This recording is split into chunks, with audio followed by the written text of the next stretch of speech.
It's Thursday, June 25th. Schaffelberg's cross into the middle. Johnston with a header. Tough loss against Switzerland, but it's still an historic showing for Canada at the World Cup.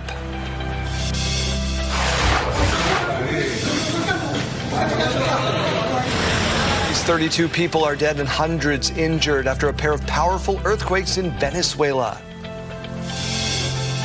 For the first time, the government of Canada is initiating the process to potentially list projects under the landmark Building Canada Act.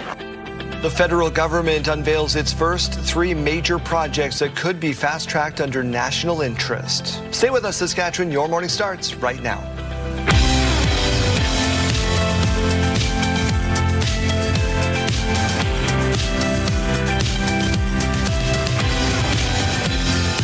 Welcome to Your Morning, Saskatchewan. I'm Daryl. And I'm Janelle Lippi. Good morning and happy Thursday. You know the old saying, if you don't like the weather in Saskatchewan, just wait a minute? It seems so true this week. It is true, and we are going to continue to see that, especially to the weekend as well. A little bit of rain, the risk of thunderstorms, and some nice weather on top of all of it. So. See, the risk you're running right now is all those graduation ceremonies are happening. You're going to ruin some hair with the wind and with the rain. Sorry, everybody. Your fault. Blame her. 6:01. Let's get to news. I don't want to take that blame. 2 earthquakes have killed at least 32 people in Venezuela.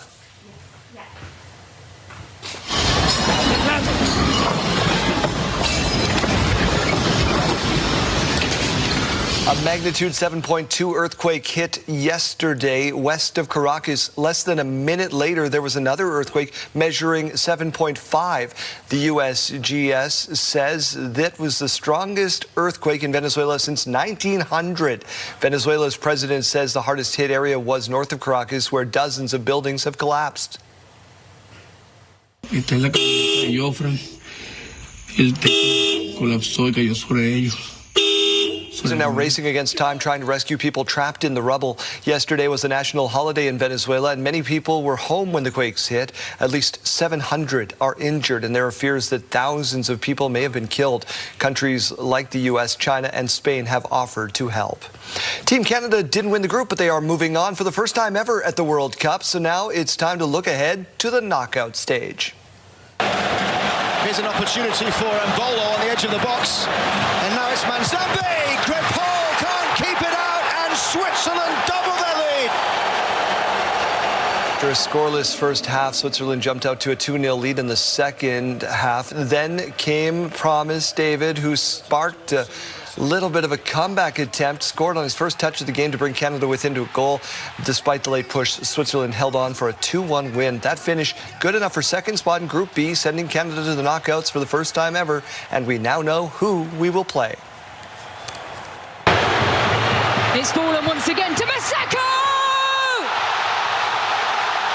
And this time he sticks! Going to be easy. There were a lot of fans from Canada tuning in to watch South Africa upset South Korea 1-0. Means Canada will play South Africa next. One of the big questions is, will Canada finally have Alphonso Davies back in the lineup? He was said to be available yesterday, but the head coach admitted he lied. And to be honest, Alphonso wasn't ready yet, so I was using him a little bit as a decoy. However, he will be ready next match. Boy, oh boy, the deception. As for the next match, it will happen Sunday in LA. Game time is noon Pacific, 3 p.m. Eastern, which is 1 o'clock our time. Despite the loss, Canadian fans are still grateful, saying it was a moment of a lifetime. Even cheered when they didn't win. I was like, only in Canada. Unbelievable. The noise, the red shirts everywhere. This is the best FIFA Canada's ever had, and it's right here in Vancouver. I mean, it was exciting. The city's electric right now, so not the result we wanted, but can't complain. Many people looked beyond the disappointment to acknowledge the spirit of the country and the city of Vancouver, where the game was played. They say that being part of this was something to cherish. Others argue that it was the best Team Canada they've ever had in the World Cup, which is worth something to see, worth coming out for. Saskatoon City Council has directed administration to go ahead with a partnership on the city's downtown arena project. Jeremy Dodge, we're one step closer here. Well, Daryl, there's still a long ways to go. The city and the Muskeg Lake Cree Nation will explore a strategic partnership on the development of the event center and entertainment district. While this opens the door to negotiations, city calls this an early step and no decision has been made. Formal talks will now begin and return to council once key terms are put in place with more details. City administration says it makes sense to go directly to Muskeg Lake Cree Nation instead of opening it up to a broader competitive process. Administration will also update council on the progress every 2 months. City officials stressed no deal has been reached, no money's been committed, and any agreement involving finances or governance would have to come back to council for approval. Drivers in Saskatoon are raising concerns as the city considers increasing the cost of residential parking permits. The residential parking permit program operates in areas with high parking demand, limiting how long non-residents can park on the street. Residents can purchase a permit that exempts them from those time limits, allowing them to park near their homes. City administration began reviewing the program last year. The city says in order to make it cost neutral, the current $25 annual permit fee would need to increase to $75 for a first permit and $120 for a second. But some residents say the proposed increases are too steep. That is a service that the city provides to its residents that's funded by the tax base, the revenue from property taxes, and it shouldn't necessarily be on a cost recovery model. I think we have the right to live here, we have the right to own vehicles, we have the right to park in front of our own houses. The city says it has been consulting residents on possible changes to the program and will present its findings to City Council this fall. Well, Daryl, a group of healthcare workers held a rally in Regina yesterday. Jeremy, the workers wanted a meeting with the Premier and the Health Minister. The members of CUPE Local 5430 have been without a contract since March 2023. The workers hope the Premier and Health Minister will influence management toward a settlement. They say the Premier declined their invitation to meet, but the Health Minister agreed to a meeting on July or August. We really wanted to send the message to them that we're ready for a raise. It has been too long, so if we have to come to their doorstep to get this government to listen, we will. Our long-term care residents, our communities, and our families are important to us, and the Sask party has forgotten about us. CUPE says it may conduct a strike vote as early as this summer.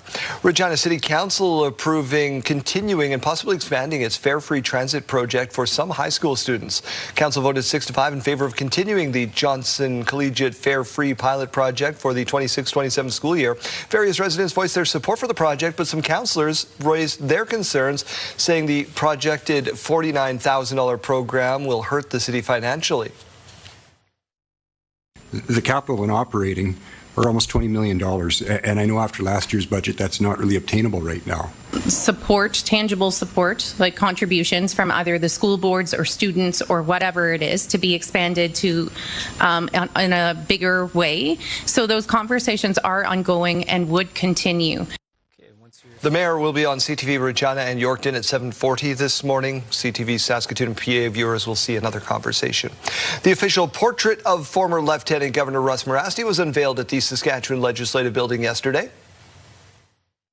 And I do hope that when people look at the portrait, they look at more than just the picture, that they think about who the person is, where they came from, and especially young people, young Indigenous people more specifically, would look at that and say, he's one of us. Russ Morasti became the province's 23rd Lieutenant Governor in July of 2019. He's the first Indigenous person to have served in the role, which followed a long career in the RCMP. An iconic staple at the Saskatoon X will not return this year. A lot of you talking about this. The Saskatoon X has announced Spud Nuts will not be available at the upcoming event. Officials say the decision was tough and made after a review of operational requirements, facility needs, and the staff needed to run the program. Spud Nuts have been a tradition at the X for decades. decades. The Scouts organization ran the booth for 50 years before Prairieland Park took it over in 1990. It's estimated 10,000 spud nuts were made daily at the X, rolled by hand. The X says the decision has not been made on whether the deep-fried sweet treat will return in future years. The Saskatoon Mamba's win streak has come to an end. Back and forth. Now Davis spots up. Open look. That's good. Edmonton Stingers narrowly edged the Mamba 115-108 last night at SaskTel Centre. The Mamba will try to get back in the win column on Sunday in Edmonton in a rematch with those same Stingers. We now know who will hit the stage at the 2026 Canadian Country Music Awards in Saskatoon. And I believe with the deepest part of my soul, I wouldn't be a man without a woman. Dean Brody, who is set to release his 10th studio album called The 10th Album, great name, will hit the stage along with Saskatchewan's own Hunter Brothers, Kelsey Kulik, and Jess Moskaluk. The James Barker Band, Rec Laws, and Owen Rickling will also perform. The CCMAs are happening at SaskTel Centre in Saskatoon on September 19th. They'll air exclusively on CTV and Crave. Let's get our attention to the Weather Centre. I told you don't like the weather in Saskatchewan. Just wait a minute. That's right. We are seeing that change very consistently today. A little bit of rain, some cloud cover, and some sunshine. Let's take a look right now at our morning view, brought to you by Stars Lottery. Your ticket funds life-saving care across Saskatchewan. Sitting at 11 degrees currently here in Regina. Seeing that sun out, it will get a little bit cloudier as we get into the afternoon, but so far, really starting off to a great Thursday. Taking a look now over at Saskatoon, bright and beautiful as well, with 12 degrees is that current temperature. Seeing a nice light breeze moving through the city as well at about 9 kilometers per hour. Now let's take a look at our futurecast here, where we can see some of that precipitation moving in. Again, not a significant amount. We will get more into that coming up here, but a little later on this afternoon is when we can expect to see those scattered showers. For total rainfall amounts, again, not looking at much. Yorkton seeing about 2 millimeters. This is about 3:30 tomorrow afternoon. That is all we are expecting to see for the next 2 days. For some current temperatures now, Buffalo Narrows sitting at 14 degrees, along with South End. Spiritwood 9, Melfort and Hudson Bay both at 12 degrees. The Battleford sitting at 10, Swift Current 11, East End sitting at 10 degrees, Weyburn 11, Yorkton and Wynyard both at 12. Now a look at some highs that we can expect to see for today. Seeing lots of sunshine, a little bit of rain here or there, but for the most part, those sunny skies. The Battlefords will be reaching a high of about 25 degrees. Swift Current at 23, Moose Jaw 24, Estevan 23, Prince Albert 24, along with Yorkton. Mainly sunny skies across the board. Now for our 7-day forecast here in Regina, this is what we are expecting to see, especially into the weekend when grads are out. Definitely bring an umbrella. We are expecting to see that rain and that risk of thunderstorms as well. Today in Regina, reaching that high of about 23 degrees, 13 tonight for the low. Seeing that sunshine once again tomorrow, 25. Saturday and Sunday, again, seeing those thunderstorms. We are expecting those a little bit later on into the evening. 20 on Saturday, Sunday bringing us to 23. Monday, 22 degrees. Over to Saskatoon, 23 today as that high, 13 tonight for the low. Seeing a little bit of a cloudier sky above Saskatoon on Friday, 26 for the high. Saturday and Sunday bringing us to about 20 degrees, along with Monday, and seeing that rain sticking around into next week as well. Tuesday, our high is 21.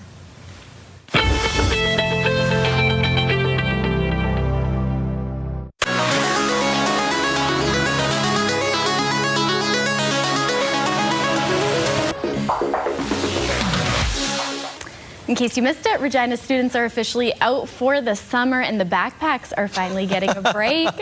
Classrooms are quiet as kids trade their homework for sunshine and, of course, summer activities. School wrapped up the year with celebrations and goodbyes across the city. Now it's all about summer camps, of course, vacations, and making the most of weeks ahead. All those parents trying to figure out what to do with their kids for the next couple of months. Right? I imagine that's the hardest part. It's gotta be. I'm not quite there yet, but I'm getting close. All right, well, that leads us into our question of the day. It all comes together. Our question today is, what was your senior prank? I'm really curious to know the answers.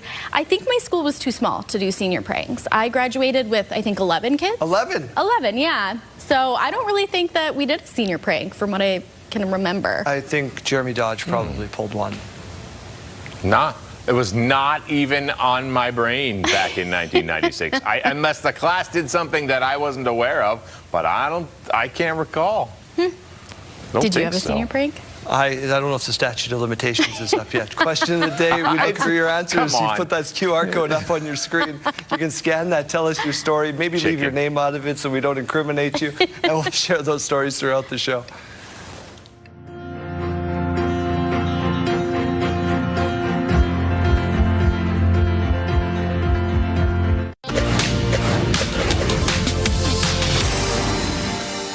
Micron, the largest U.S. maker of computer memory chips, surged in pre-market trading after its quarterly sales forecast crushed Wall Street estimates, signaling that an AI-fueled growth run remains strong. Revenue will be approximately $50 billion in the fiscal fourth quarter, which runs through August, the company said in a statement on Wednesday. Analysts estimated $43.2 billion. Oil prices have slipped back to levels seen before the war as tanker traffic through the Strait of Hormuz picks up and a wave of supplies trapped inside the Persian Gulf for months starts flowing again. And Jameson, the Canadian vitamins and supplements maker, is working with the Bank of Montreal and Canaccord Genuity to explore a sale. In a statement released late last night, Jameson said it has received an unsolicited proposal and there's no assurance any talks will result in a deal. If it does not, the board of directors remains committed to and confident in its current strategic plan. Those are your morning business headlines. For BNN Bloomberg, I'm Roger Peterson. Now, let's catch up with Mike Siona, who is checking out one of the province's favorite summer series. Mike, where art thou this morrow? I art at the Shakespeare on the Saskatchewan. I'm not sure we did that properly, Jeremy, but that's okay. We are here at this iconic location with Ken McKenzie, and we are having a tremendous morning as you are having a tremendous month getting this all set and ready for the players. Talk to us about this installation and what it means. Well, there's a lot going on. Over the past week, we just started putting this tent up on Monday, and a lot of work has happened. It's a really unique thing to be a production manager on a show where you not only have to get the show together, but you actually have to build the theater, right? That's not a typical job, but it's actually it's a beautiful spot. The work that you see behind you is the work of a ton of people who've come together, and you know, this is the time when we all we put our nose to the grindstone and make sure that the work is all happening. Right, and it's a permanent, temporary installation. Yeah, I mean, it's as unique as they come. It really is Shakespeare on the Saskatchewan. I mean, we're 20 paces from the water, right where we stand. The lighting is so cool. We kind of get a little bit of a sneak peek. What are some of the challenges that go into getting the space set up? Well, you always have to have a plan B, because who knows what the weather's going to be like. We had funnel clouds the other day in town, and we had guys on the roof way up there when that was happening. So that's something that is a challenge for sure that you don't normally have inside of a theater. And that's obviously all the stuff that we don't see when the lights come up and everything is set up. There's no more magical place than this, is there? Yeah, no. I mean, it's a jewel for the city for sure. To have this right on the riverbank and to be able to go outside and experience theater. I mean, this is, as you said, it's a bit of a hybrid. It's sort of half inside, half outside, but this whole venue is such a great place. It's a great place to come and visit in the middle of the summer.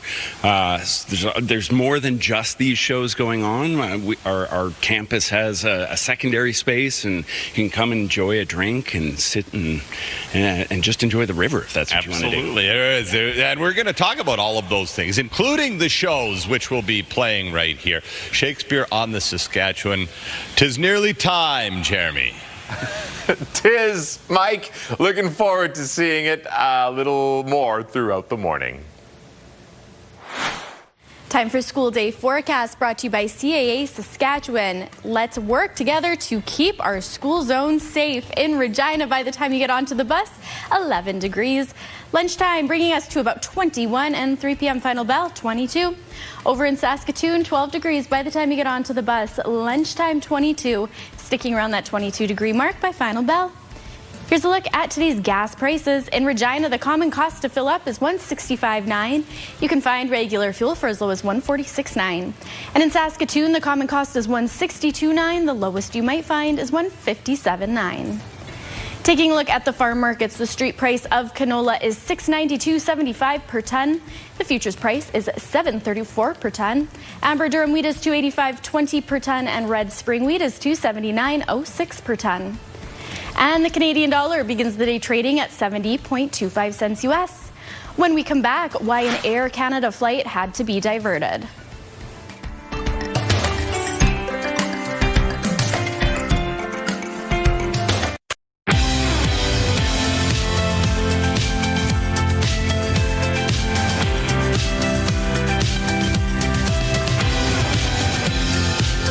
Welcome back. It is 6:29. Sasktel continues to navigate a challenging time as regulations, competition, and cord cutting bite into the bottom line.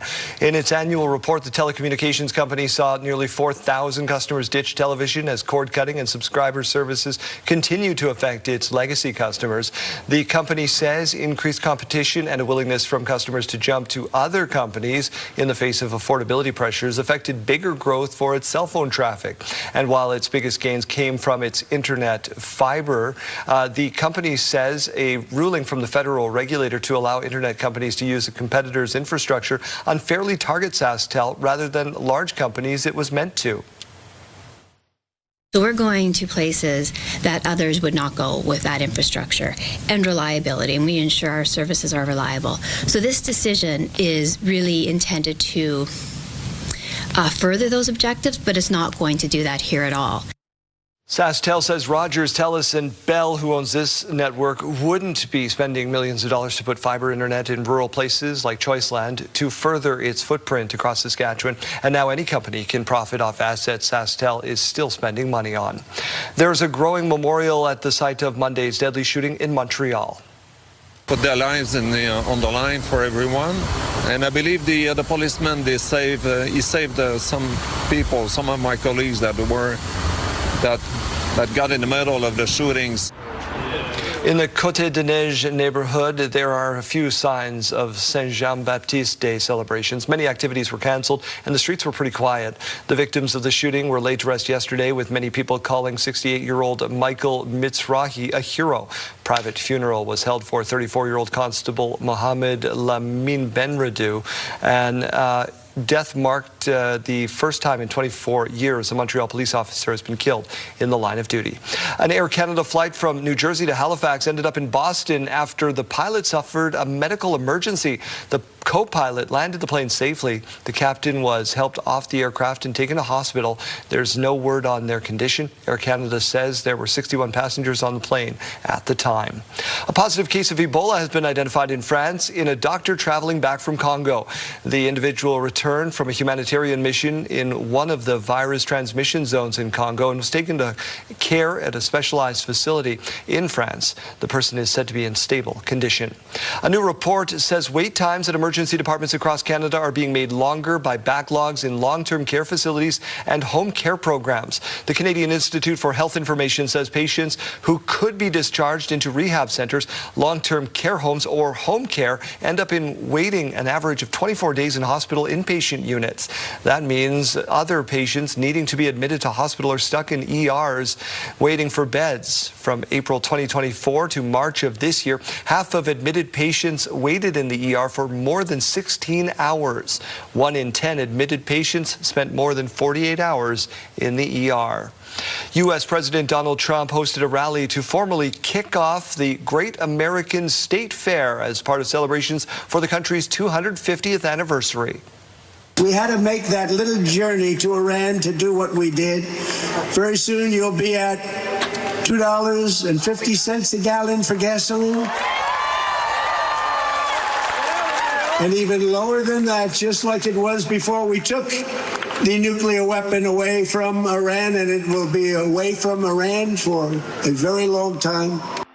The event comes after a day of tense meetings between Trump and Republicans in Congress over the Iran war and a decision by a federal judge to set back Trump's agenda to overhaul U.S. elections.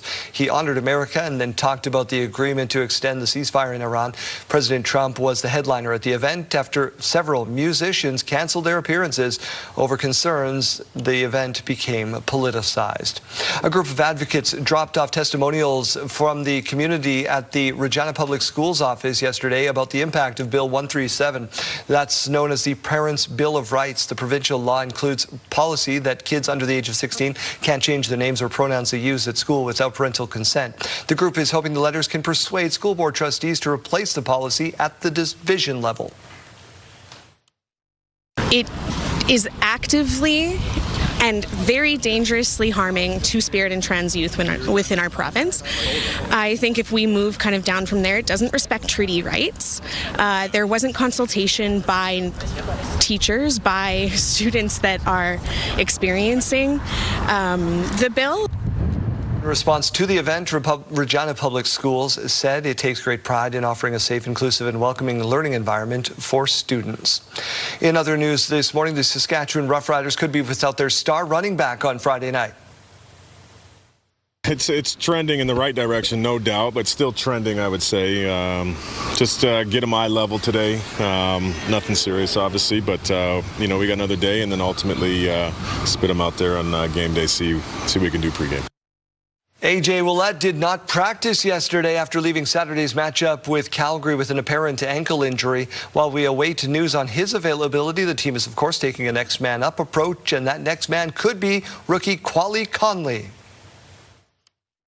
You don't know when your number is called, so just staying ready through if you want scout team, just do indie, just act like you're the guy and make sure you that's your mentality. Now Saskatchewan did add some more American depth at running back, signing former Tennessee Volunteer Star Thomas yesterday. Ouellette is officially listed as doubtful for Saskatchewan Friday night. Final answers will come later today. New York is buzzing with the possibility of a royal wedding of sorts next week.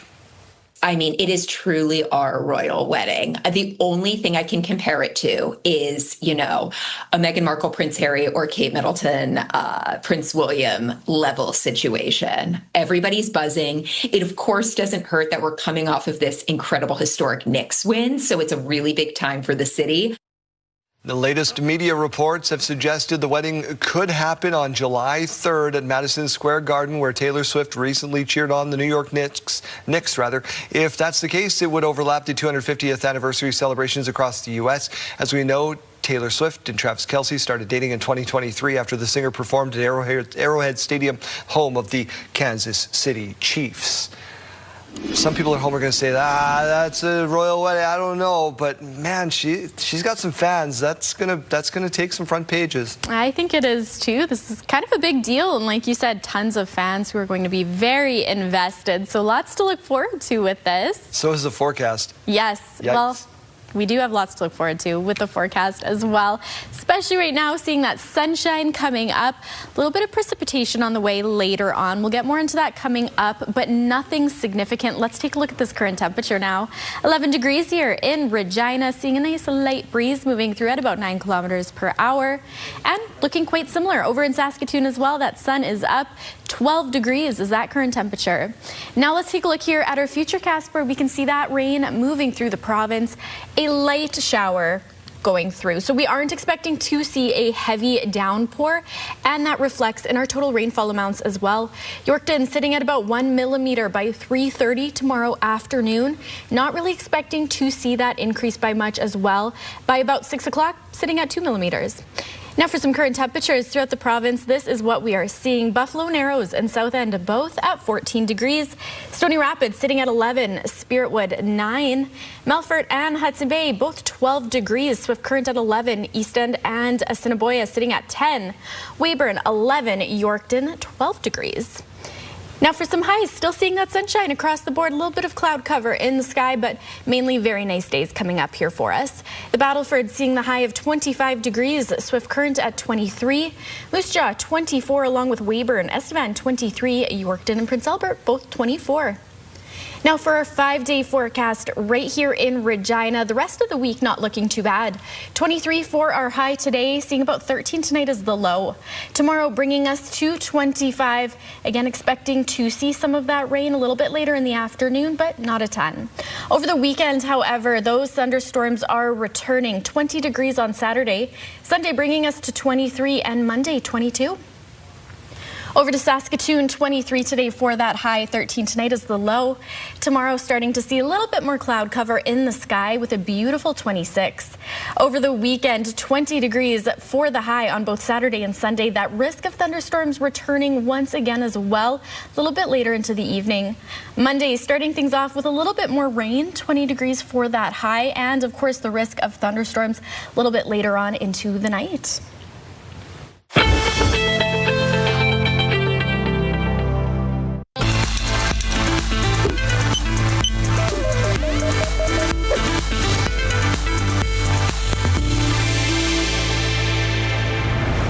After noticing some blood in her urine back in 2017, Audrey Wall saw a handful of doctors who eventually diagnosed her with bladder cancer. They found out that there was a tumor in my bladder, which was shocking. It's devastating, actually, when you have that C word come across you, to have cancer. But during her 2.5 years of treatment, Wall was determined to stay positive. She began looking at ways to support her mental health and even took up painting. Now, 8 years cancer-free, Wall is helping others access support that she didn't have during her treatment, thanks to Bladder Cancer Canada. I had no one to talk to, no one that had experienced this kind of thing before. And I thought it'd be so good to have a one-on-one conversation, which I did.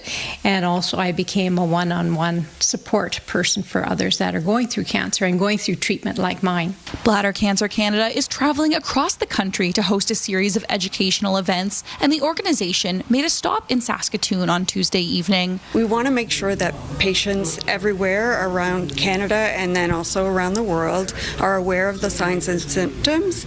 Also, bladder cancer is the 5th most common cancer in Canada. It's the 9th most common cancer worldwide. So I feel like people don't discuss it enough. Calero added that bladder cancer is the most expensive cancer to treat on a per-patient basis. Because it requires ongoing surveillance. So once you're diagnosed, for the rest of your life, you will have to have a cystoscopy and other treatment, which then means it's the most expensive because it's traveling to locations if you don't live in an urban center. Wall shared her story as a guest speaker at the event. She says the evening was an important opportunity to help those with a bladder cancer diagnosis understand that many resources are available and they aren't alone. It's not the end of the world. You know, there are treatments that work, so that is so good. It's not like it's a end of story kind of thing. So it's like there is treatments that can be available to you, which is so good to know. Hallie Mandrick, CTV News, Saskatoon. Health Report, brought to you in part by SEIU West, Saskatchewan's first healthcare union. Hello there, Kara Waglin in the SportsCenter newsroom with your must-see moment from Wednesday. And for it, we are off to New York. At the Mets game, the Norwegian fans invaded Citi Field for the Mets Cubs. Norway play France in New York Friday in their final group game, but they came to practice doing their patented row. They were also chanting the entire game. Doesn't seem like they cared too much about the fate of the Mets, who have lost 5 in a row. They completely took over. I am here for all of this. It's been so entertaining. And tonight on TSN, Week 4, the CFL season kicks off. The Bombers hosting the Elks. Coverage for that one gets underway at 8 Eastern, 5 Pacific. That's all for now from SportsCenter. Have a great day.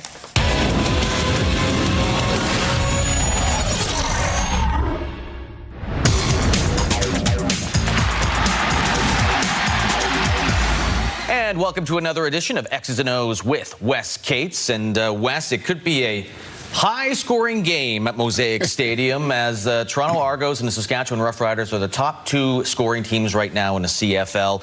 Let's talk Riders defense first. They're facing Chad Kelly, who is the new gunslinger in town. 7 touchdowns, but 5 interceptions. He's going to sling it no matter what. So how do you approach a quarterback like that? Yeah, I think the only thing I'm worried about with the Riders is they've had a little bit of injury. The injury bug has hit them a bit with a couple of DBs being out. We'll see how that plays. I know they've got a whole week to kind of prepare and get the secondary ready, so that's a good thing. But Chad Kelly, yeah, he's been slinging it all over the yard. They really haven't been running much. They do have a couple of scat backs that they tend to maybe throw the ball to a bit, but they're airing that thing out. I mean, Chad Kelly's averaging well over 400 yards a game in these first couple, and they have a few receivers.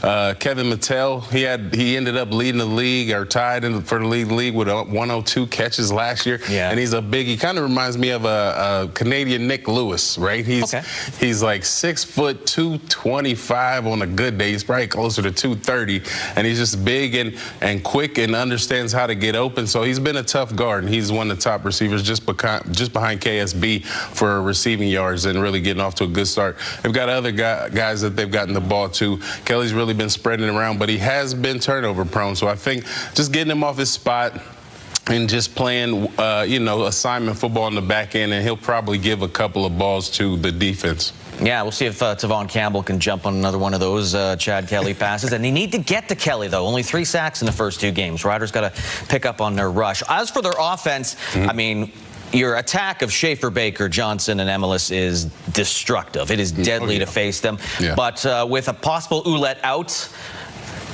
what do they need to do to get the running game going? Because, I mean, we've seen that he can do it, Thomas Bertrand, but it just seemed they couldn't get going on the right foot after Ouellette left. Yeah, sometimes things like this actually, Lee, can help the running game get going because teams obviously understand that A.J. Ouellette is a great running back, so they probably go into the game trying to stop the Riders' run game first, and if they get the ball in the air, every defense kind of wants to just make an offense one-dimensional. So I think the great thing about it is that the Riders have been slinging it around. Every receiver's been getting open. So I think just to see if Quali Conley can get the ball, get things going.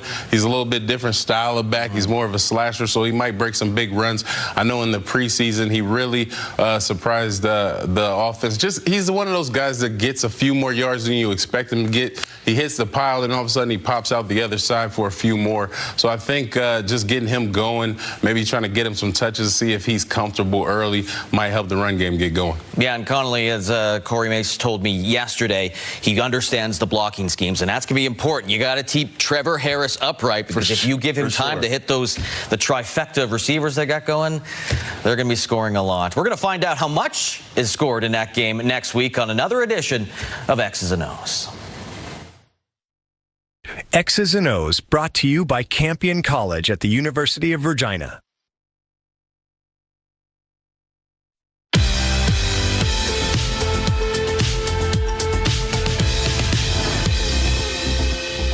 It's June 25th, and we have these milestones to share with you. Happy belated birthday to China. Lots of love from your family. Happy 21st birthday to Maslin, Grandma and Papa Lang. Hope you enjoy the day. And Violet is turning 2. Happy birthday to you. Love Mom, Dad, and your big brother. Happy belated birthday to Michael from Tegan and Cynthia. Happy 70th birthday to Sharon, with love from your family and your friends. Happy 7th birthday to Barbara Ann. Your mom, dad, and siblings love you. Happy birthday to Donnie. This is coming from Joanne and Mervyn, who hope you have a great day. And congratulations to Hayden on his grade 12 graduation, with love from your family. Happy birthday to Lennon. Your mom, dad, and Rhett hope you enjoy the first day of summer. Milestones, brought to you by Harbor Landing Village, an award-winning senior care and living community in Regina. If you have a milestone coming up, you can send us an email at yourmorningsaskatchewan@ctv.ca, or you can scan that QR code on your screen. Please make sure to send them at least one day in advance. Give away all the money, now what? I don't even know. I don't know what to do with life anymore. I just might stand here and look out the window weirdly for a few hours here this morning. You have windows? You have windows. I don't have windows. Yeah. It's pretty fancy. They're covered in bird poop, so yeah, be jealous.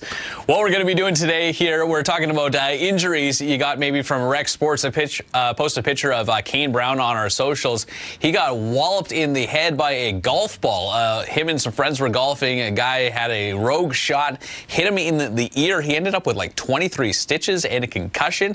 Looks pretty nasty, honestly. So how did you get injured in what was supposed to be like a leisurely activity, a nice little rec sport? You can text over 54321. And if you misnamed that sound, it actually had to do with golf too, not being hit in the ear, but it was putting the clubs back in the bag and those clubs hitting it together with one. Brandon, $4,100 yesterday. Nice little payday, Chase. Thank you. Thanks. We'll see you next hour.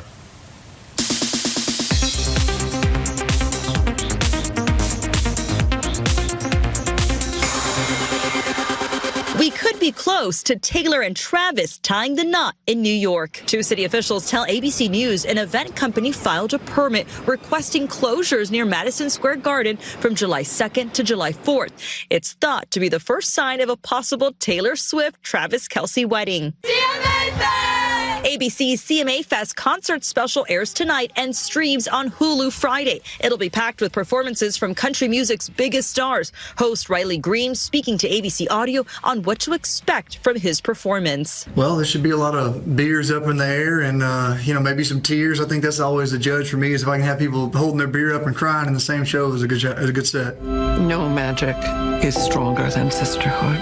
The Owens sisters are back in the official trailer for Practical Magic 2. The highly anticipated sequel starring Sandra Bullock and Nicole Kidman flies into theaters this September. And happy birthday to the star of Austin Powers and voice of Shrek, Mike Myers. He's 64 today. That's what's happening in Hollywood. Melissa Adon, ABC News.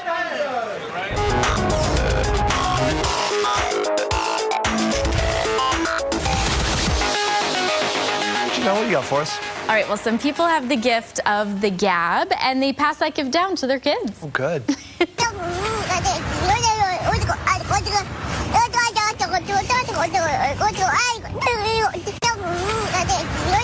This man is married to a yapper, of course, and now his daily walks sound like this. The talking toddler takes after her mom, rain or shine. They go out and she talks while he listens, and he loves every minute of I it. like the duck costume in the rain and bare feet. And bare feet. Perfect. Why not? So sweet. Here is arguably the cutest family in New York City.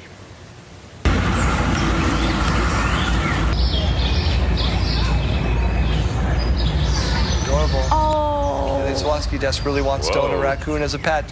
Here's her. Here's the reasons why. This is in Central Park. This is really, really sweet. They are nocturnal. They don't usually come out during the day, so this is a little bit of a rare thing. Special appearance. JD, That's what do you got dangerous, for us? too. Only to trash cans, and there's none near us. You don't think the mama will be protective?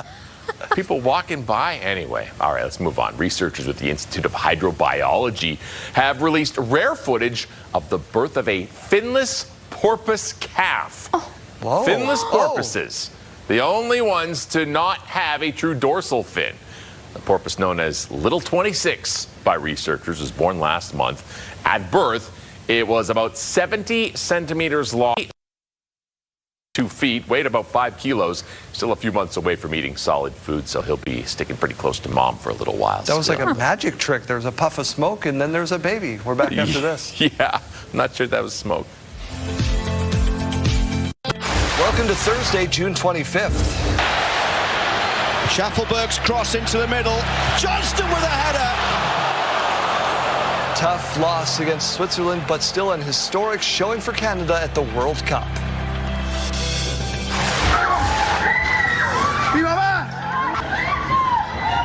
At least 32 people are dead, hundreds others injured after a pair of powerful earthquakes hit Venezuela. For the first time, the government of Canada is initiating the process to potentially list projects under the landmark Building Canada Act. The federal government unveils its first 3 major projects that could be fast-tracked under national interest. Not everyone in support. Stay with us, Saskatchewan. Your morning starts right now.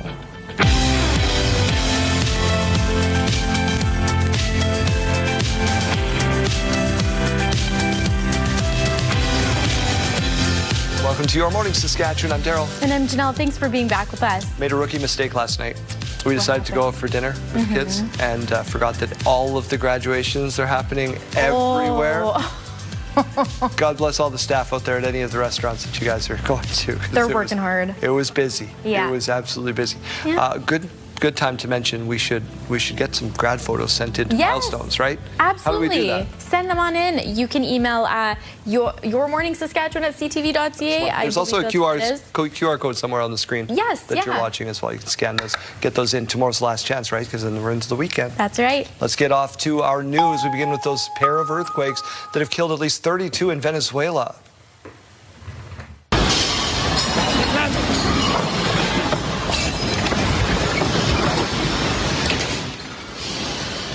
Magnitude 7.2 earthquake first hit yesterday west of Caracas. Less than a minute later, there was another earthquake measuring 7.5 on the Richter scale. The USGS says that was the strongest earthquake to hit Venezuela since 1900. Venezuela's president says the hardest hit area was north of Caracas, where dozens of buildings collapsed.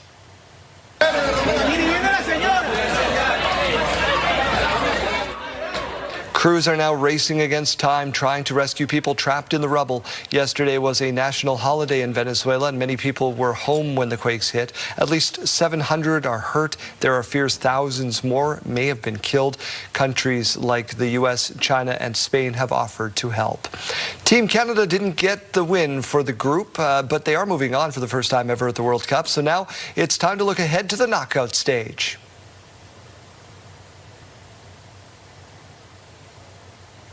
Put their lives on the line for everyone, and I believe the policeman he saved some people, some of my colleagues that got in the middle of the shootings. Okay, so we've got some technical difficulties. This is a story about the Montreal shooting, of course. The man, a growing memorial is happening. Many people say 68-year-old Michael Mizrahi was a hero. A private funeral was held for a 34-year-old constable who was killed. It's the first time in 24 years in Montreal that an officer has been killed in the line of duty. A man accused of shooting 2 RCMP officers in Melville is back in court later today. 55-year-old Marcus Dodge appeared in a courtroom via video. He faces 2 counts of attempted murder and aggravated assault, along with several firearms-related offenses in connection with the incident on Sunday in Melville. According to the charges read in court, Dodge is accused of firing a shotgun at officers. Dodge is scheduled to appear in Yorkton Court again later today. We will have a team there covering that.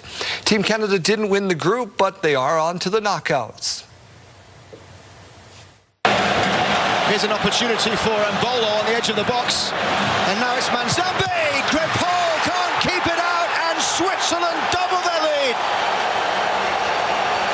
After a scoreless first half, Switzerland jumped out to a 2-0 lead in the second. Then came Promise David, who scored, is providing an instant spark. First touch of the game to bring Canada to within a goal.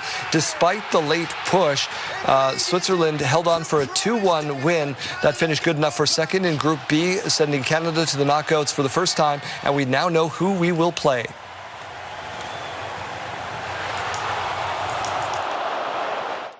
It's fallen once again to Maseko! And this time it sticks! Exciting times, right? So it's going to be South Africa upsetting South Korea. The 1-0 win means Canada will play South Africa next. One of the big questions was, can we finally have Alphonso Davies on the field? The head coach admitted yesterday he was not actually available. To be honest, Alphonso wasn't ready yet, so I was using him a little bit as a decoy. However, he will be ready next match. As for that next match, it will happen on Sunday in LA. Game time is 1 p.m. In World Cup action today, Curacao will take on the Ivory Coast at 2 o'clock, along with Germany and Ecuador to wrap up Group E. At 5 o'clock, Group F plays as Tunisia and the Netherlands kick off alongside Japan and Sweden. And tonight, the United States faces Tunisia and Paraguay plays Australia in Group D action. All of that, of course, on TSN and crave. Dozens of healthcare workers held a rally outside the Saskatchewan party headquarters in Regina. The workers wanted a meeting with the Premier and Health Minister. The members of CUPE Local 5430 have been without a contract since March of 2023. Workers hope that the Premier and Health Minister can influence management towards settlement. They say the Premier declined, but the Health Minister agreed to a meeting in July or August. We really wanted to send a message to them that we're ready for a raise. It has been too long, so if we have to come to their doorstep to get this government to listen, we will. Our long-term care residents, our communities, and our families are important to us, and the Sask party has forgotten about us. CUPE says it may conduct a strike vote as early as this summer. Saskatoon City Council directed administration to go ahead with a partnership on the city's downtown arena project. Jeremy Dodge, long way to go, but this is a first step. Yeah, Daryl, a major vote at Saskatoon City Hall, and it could reshape the future of DEED, the Downtown Entertainment District. CTV's Laura Woodward on the next steps. This changes the game. Saskatoon City Council approved entering into negotiations with Muskeg Lake Cree Nation, exploring a potential partnership on a downtown arena, convention center, and entertainment district. This is an opportunity with an Indigenous partner who comes to the table with significant investment opportunity. Chief Kelly Wolf says Muskeg Lake Cree Nation brings a strong track record in Saskatoon, a net worth of more than $100 million, and a vision. Imagine Saskatoon being home to a professional hockey team. And partnering with the First Nation could be a financial asset. It opens doors to federal grants, federal opportunities that we may have access to that we're willing to share with the project. City administration says it makes sense to go directly to Muskeg Lake Cree Nation instead of opening it up to a broader competitive process. It almost felt like it would be disingenuous because if it's going to lead to the same end result, then it really isn't a good procurement approach. Councillor Rob Pierce wondered whether going directly to Muskeg Lake Cree Nation could mean missing other opportunities. This is the largest development deal, if I'm not mistaken. This is the largest thing we've ever seen in our history coming to the table. Councillor Randy Donauer reminded Council the city already tried to attract private partners. Anybody that's out there that now says they want in, man, we were begging people, come to the table, submit a bid. That didn't work. Now we have a partner that wants to do business with us. Discover Saskatoon says the city risks falling behind other places if it doesn't move. There are events we can't even bid on because we don't have the space and configuration to hold them. So they go to Halifax, to Edmonton, to Winnipeg, cities that built the room to say yes. The vote for Saskatoon to continue negotiating with Muskeg Lake was unanimous. City officials stressed no money has been committed, no deal has been reached, and any big decision would have to be approved by council. Laura Woodward, CTV News, Saskatoon.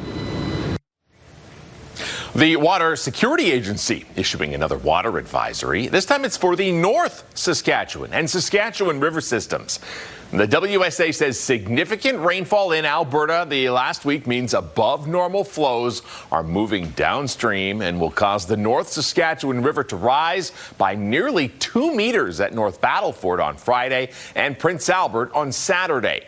It says flows are expected to increase from about 450 cubic meters per second to 1,500 cubic meters per second.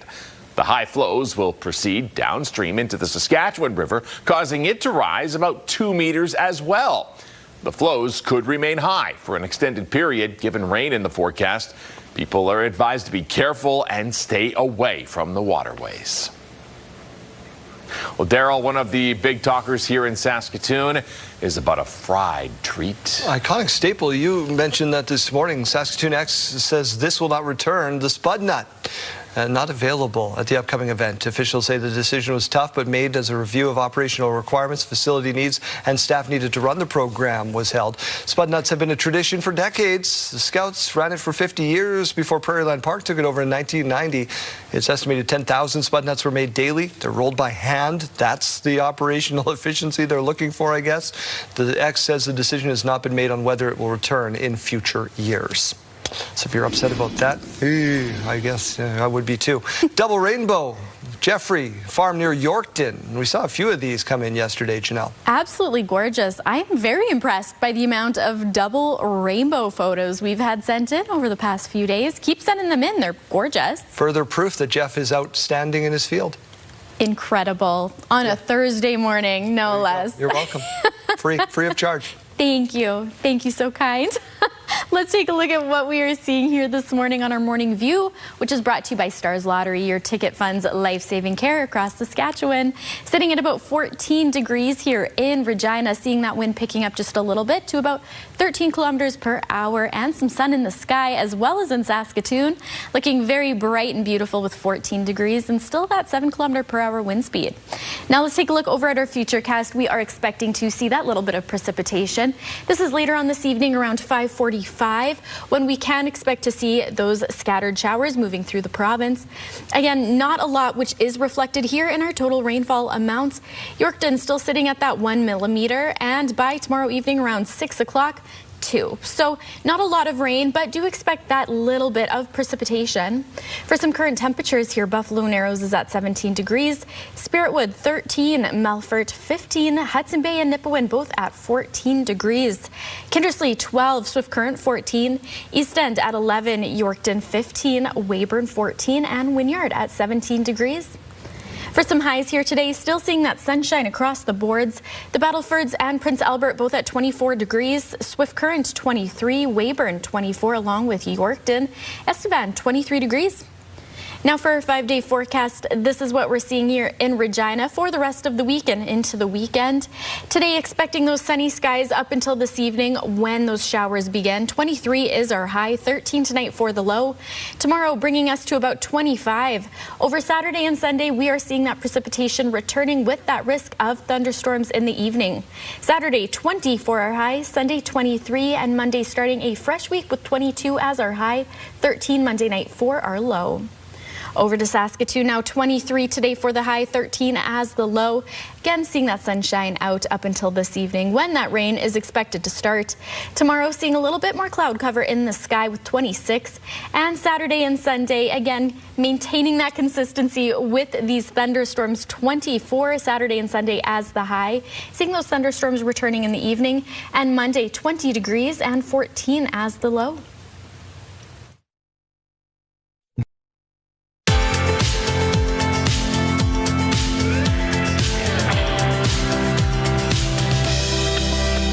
Time for today's rural forecast. Lloydminster seeing 24 for their high, Meadow Lake 23, Kindersley sitting at 25, Hudson Bay 24, and expecting to see those thunderstorms tonight.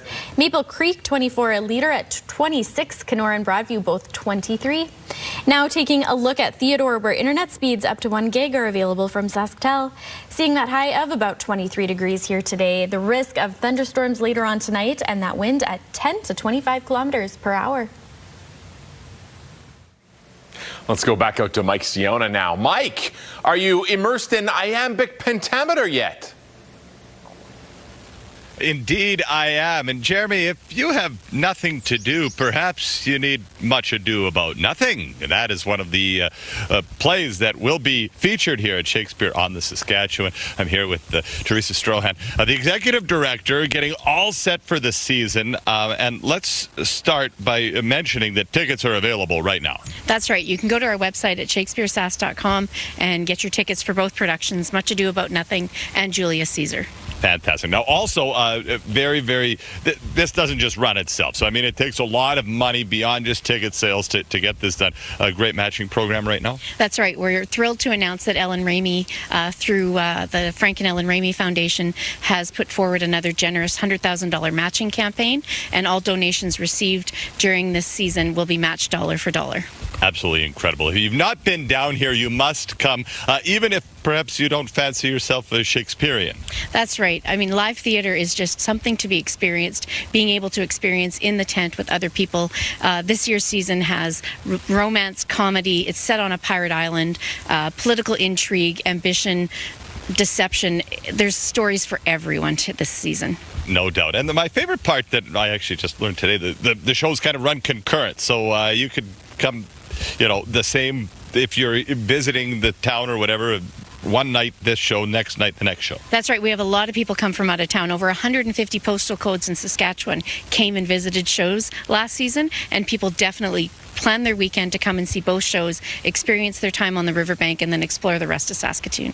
Now, you mentioned the riverbank, the Pirate Island. Give us a quick little synopsis of both shows. So, Much Ado About Nothing is set on a rollicking pirate island. It's a comedy. It's going to be a great time. And Julius Caesar is set in a modern-day republic, and so you've got ambition, you've got deception, and just the imagination of how someone in today's world could look to take things over. There you go. All right. Well, you can plot your takeover and be a pirate on the River Saskatchewan right here at Shakespeare on the Saskatchewan.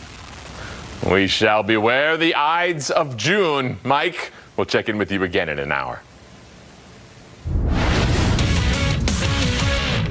Hello there, Kara Wagland in the SportsCenter newsroom with your must-see moment from Wednesday. And for it, we are off to New York. At the Mets game, the Norwegian fans invaded Citi Field for the Mets Cubs. Norway played France in New York Friday in their final group game, but they came to practice doing their patented row.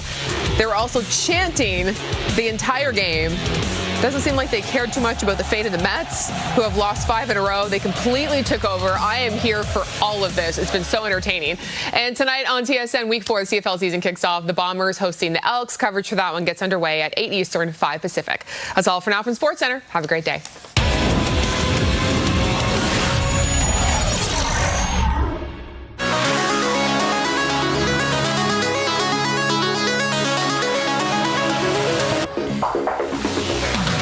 We're going to learn something this morning. If you've ever wondered what happens to all that concert merch that goes unsold, well, wonder no more. A lot of it ends up in warehouses. Universal Music Group is trying something new. Now, they're going to take more than 400,000 unsold T-shirts and upcycle them into blank shirts and hoodies. Then they can be used by artists heading out on tour. Punk band Social Distortion will be selling these upcycled shirts on their upcoming European tours. So they're putting stuff back into use. Usually when sports teams, you know, because they wear the hat and they got to wear the T-shirt, you know. Yeah. When they make both teams, and the other ones get shipped off to some third world country. So they're losing, there's somewhere in the world, there's a congratulations, the Edmonton Oilers are 2025 Stanley Cup champion shirts. Excellent. That also makes me feel a little better. When we went to the concert over the weekend, we had spent $60 on a T-shirt for 2 T-shirts. They're getting bad, aren't they, JD? Man, $35 in my heyday in the early 2000s is what we would pay. Even then we were like, it's a little, but I'll still do it. Now, last one I bought was $45, and I'm like, oh, what? Yeah, it's true. Good thing you got all that money. We're back after this.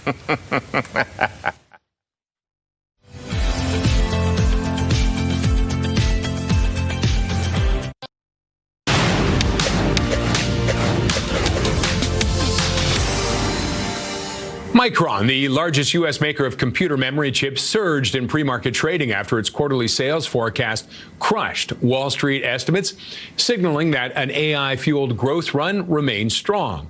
Revenue will be approximately $50 billion in the fiscal fourth quarter, which runs through August, the company said in a statement on Wednesday. Analysts estimated $43.2 billion.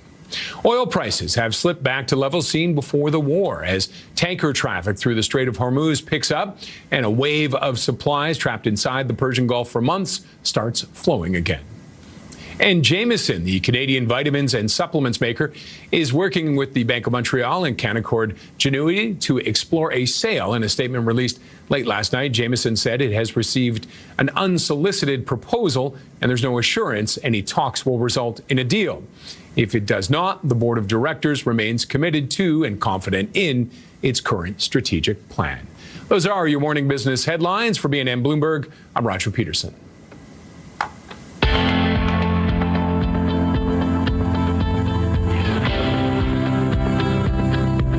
Producer Nathan whispered in our ears that he doesn't know how to categorize today's morning mysteries, so let's get at it. 3 clues. Let's see what we can come up with and see why he said that. Clue number 1, these ancient warriors followed a strict moral code. Okay. Maybe the category could be ancient warriors. Could be. Their equipment consisted of armor, helmets, bows, and the katana. Okay. Oh, sure. While they no longer function, their legacy is deeply embedded in Japanese culture. Oh, what? Gotta be. It's gotta be. Yeah. Has to be. Hold on. I spelled it wrong. Don't want to do that on TV. There we go. I'm not sure I spelled it correctly either. I don't know if I did. Hey, okay. We're gonna go. What are we gonna go with? I went with ninja. Samurai. Samurai. Oh, I didn't spell it right. Oh, oh, you're so right. Darn it. I don't know how you categorize that. It is the samurai. That is today's high five, Janelle. Morning mystery. Long distance high five.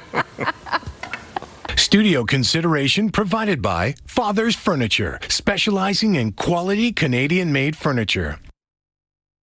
School day forecast is brought to you by CAA School Safety Patrol, working together to keep our school zones safe. In Regina, by the time you get onto the bus, 14 degrees. Lunchtime bringing us to 21, and final bell, 22 degrees. Over in Saskatoon, 14 degrees by the time you get onto the bus, 22 by lunchtime, and sticking around 22 by final bell. Here's a look at today's gas prices. In Regina, the common cost to fill up is $1.65.9. You can find regular fuel for as low as $1.46.9. And in Saskatoon, the common cost is $1.62.9. The lowest you might find is $1.57.9. Taking a look at farm markets, the street price of canola is $692.75 per ton. The futures price is $734 per ton.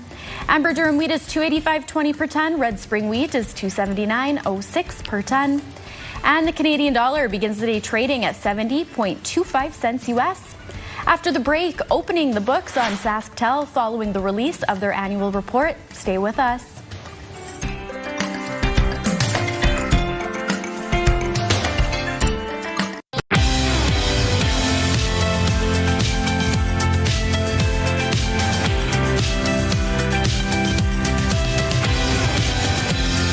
Say good morning. It is 7:29. Let's get to your headlines.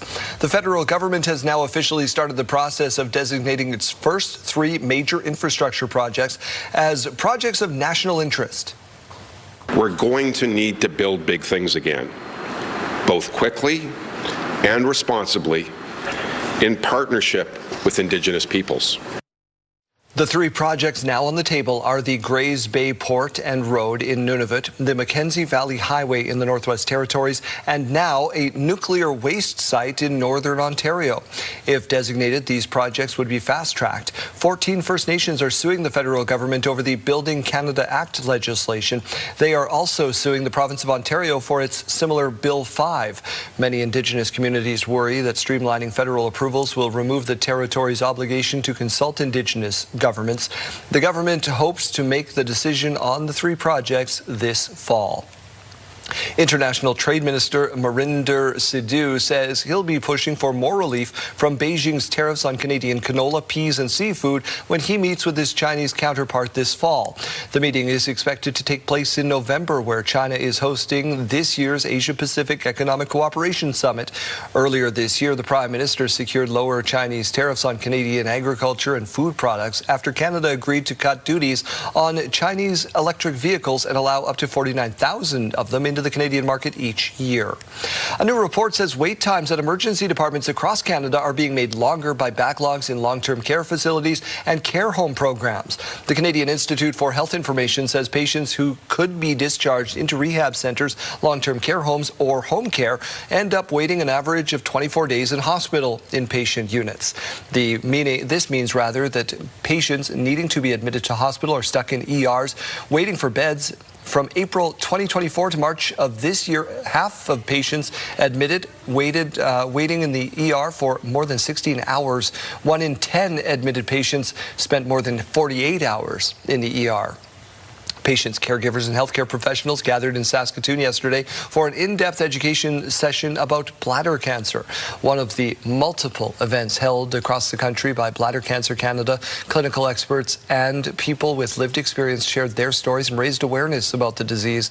The organization says 37 Canadians are diagnosed with bladder cancer every day, or 13,400 a year.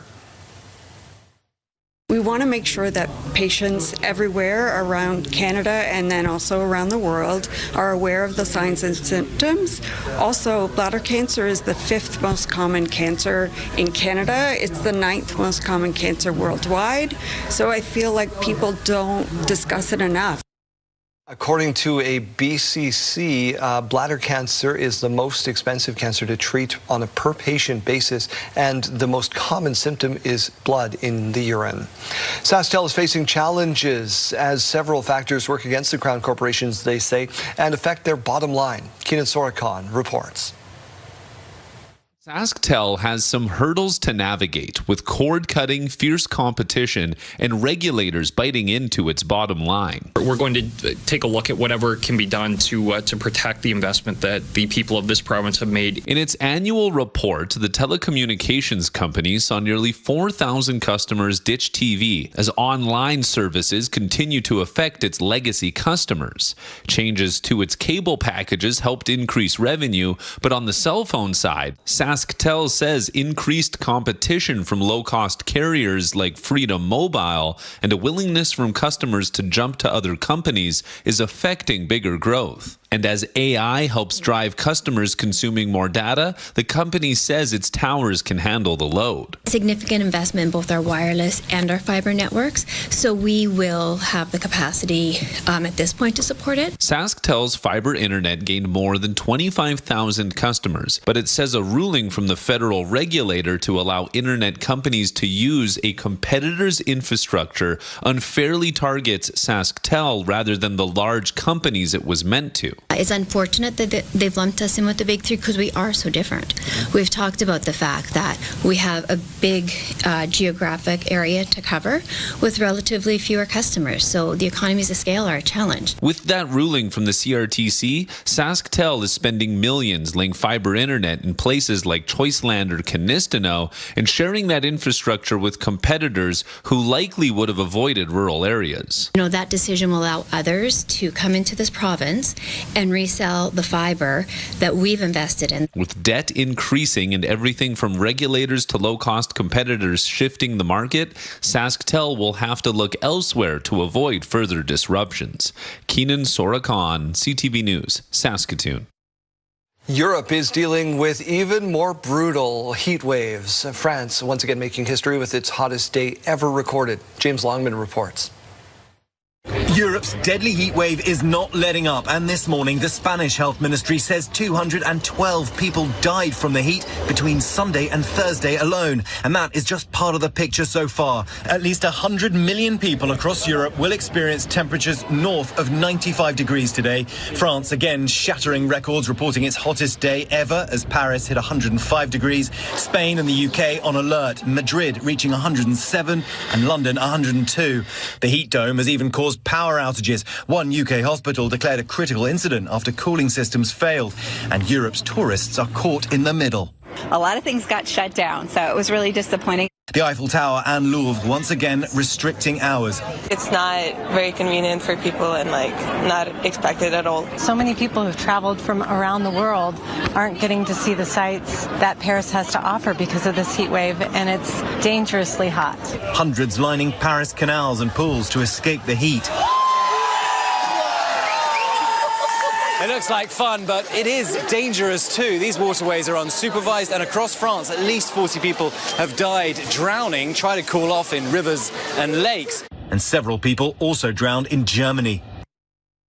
Now, the World Meteorological Organization says Europe is now heating twice as fast as the global average. James Longman, ABC News, at Trafalgar Square in London. We take you to New York, where they're buzzing about the possibility of a very famous wedding. I mean, it is truly our royal wedding. The only thing I can compare it to is, a Meghan Markle, Prince Harry, or Kate Middleton, Prince William level situation. Everybody's buzzing. It, of course, doesn't hurt that we're coming off of this incredible historic Knicks win, so it's a really big time for the city. Latest media reports have suggested the wedding could happen between Travis Kelce and Taylor Swift July 3rd at Madison Square Garden, where Swift recently cheered on the New York Knicks. If that's the case, it would overlap the 250th anniversary celebrations across the U.S. And as we know, Swift and Kelce started dating in 2023 after the singer performed at the home of the Kansas City Chiefs. We'll keep an eye on that. A Saskatoon athlete is getting a major boost as she prepares to take her flag football career to the next level. Ella Soden has been awarded a major U.S. scholarship through the RCX Sports Foundation and the NFL, recognizing top female flag football players from around the world. The surprise announcement came Wednesday morning at SMF Field. Soden has spent the last 2 years training with the Institute of Saskatchewan Football and represented Team Saskatchewan at Football Canada's Elite Flag Nationals in both 2025 and 26. This fall, she'll head to Kentucky to attend Lindsay Wilson University. Coaches say her work ethic and leadership have helped make her one of the province's top athletes. All my coaches I've had, all my female coaches especially, seeing them and seeing how good they are and how far they've gotten, just knowing that I've gotten the scholarship, I can take this to the next level too and prove what they've taught me has brought me this far, and it just makes me really proud to be able to share that with them. Soden leaves for Kentucky later this summer and will be studying sports management, so congratulations to her. The Saskatchewan Roughriders will be without, or could be without, their star running back on Friday. It's trending in the right direction, no doubt, but still trending, I would say. Just get him eye level today. Nothing serious, obviously, but we got another day, and then ultimately spit him out there on game day, see what we can do pregame. AJ Ouellette did not practice yesterday after leaving Saturday's matchup with Calgary with an apparent ankle injury. While we await news on his availability, team, of course, taking a next man up approach, and the next man could be Quali Conley, a rookie. You don't know when your number is called, so just staying ready through if you want scout team, just do indie, just act like you're the guy and make sure that's your mentality. Now Saskatchewan did add some more American depth at running back, signing former Tennessee Volunteer Star Thomas yesterday. Ouellette is officially listed as doubtful for Friday night. We could get answers later today. Let's get to the Weather Center. Janelle Lipai in for Kayleen Sawatsky. What's going on out there today? Well, we're seeing some sunshine to kick things off here on this Thursday morning. We will start to see those clouds begin to gather a little later on into the afternoon and the evening, but for now we will enjoy what we have. Sitting at 14 degrees currently here in Regina, still seeing that wind at about 13 kilometers per hour. Over to Saskatoon, 14 degrees. Seeing that wind speed at 7 kilometers per hour, so a nice light breeze really moving through the province here. Now let's take a look at our futurecast. We have been talking about it all morning, that rain that we will be seeing, but not a significant amount of it.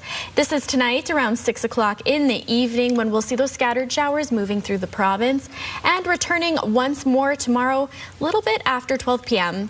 For total rainfall amounts, still not looking at a ton. Yorkton at about 1 millimeter. This is 3:30 tomorrow afternoon. And as the day goes on, about 6 o'clock tomorrow night, 2 millimeters for Yorkton. We aren't seeing any significant changes with that. For current temperatures, Buffalo Narrows is at 17 degrees, Stony Rapids 14, Spiritwood and Prince Albert both at 13, Nipawin and Hudson Bay at 14, Kindersley 15 degrees, East End at 11, Estevan 13, Yorkton 15, and Wynyard 17 degrees. Now for some highs, still seeing that sunshine across the boards here for this morning and this afternoon. Swift Current seeing that high of about 23 degrees, Battleford's at 24 along with Prince Albert and Yorkton, Estevan 23. Now for a 7-day forecast here in Regina, 23 for a high today, reaching that low of 13 tonight. Seeing the sun coming back out tomorrow with 25 degrees, and over the weekend, that risk of thunderstorms is returning as well. We'll be hitting that high of about 20 degrees on Saturday, Sunday bringing us to 23, and Monday kicking off a fresh week with 22 degrees and 13 as the low. Over to Saskatoon, 23 today for the high, 13 tonight for the low. Tomorrow, seeing those clouds gathering. A little bit of a cloudy Friday, 26 degrees though, so the temperature is beautiful. Over the weekend, 20 degrees for that high on both Saturday and Sunday, with that risk of thunderstorms in the evening. And returning again on Monday. Tuesday, 21 degrees. Seeing that rain pretty consistent next week as well. Wednesday is bringing us to about 23 for the high and 13 as the low.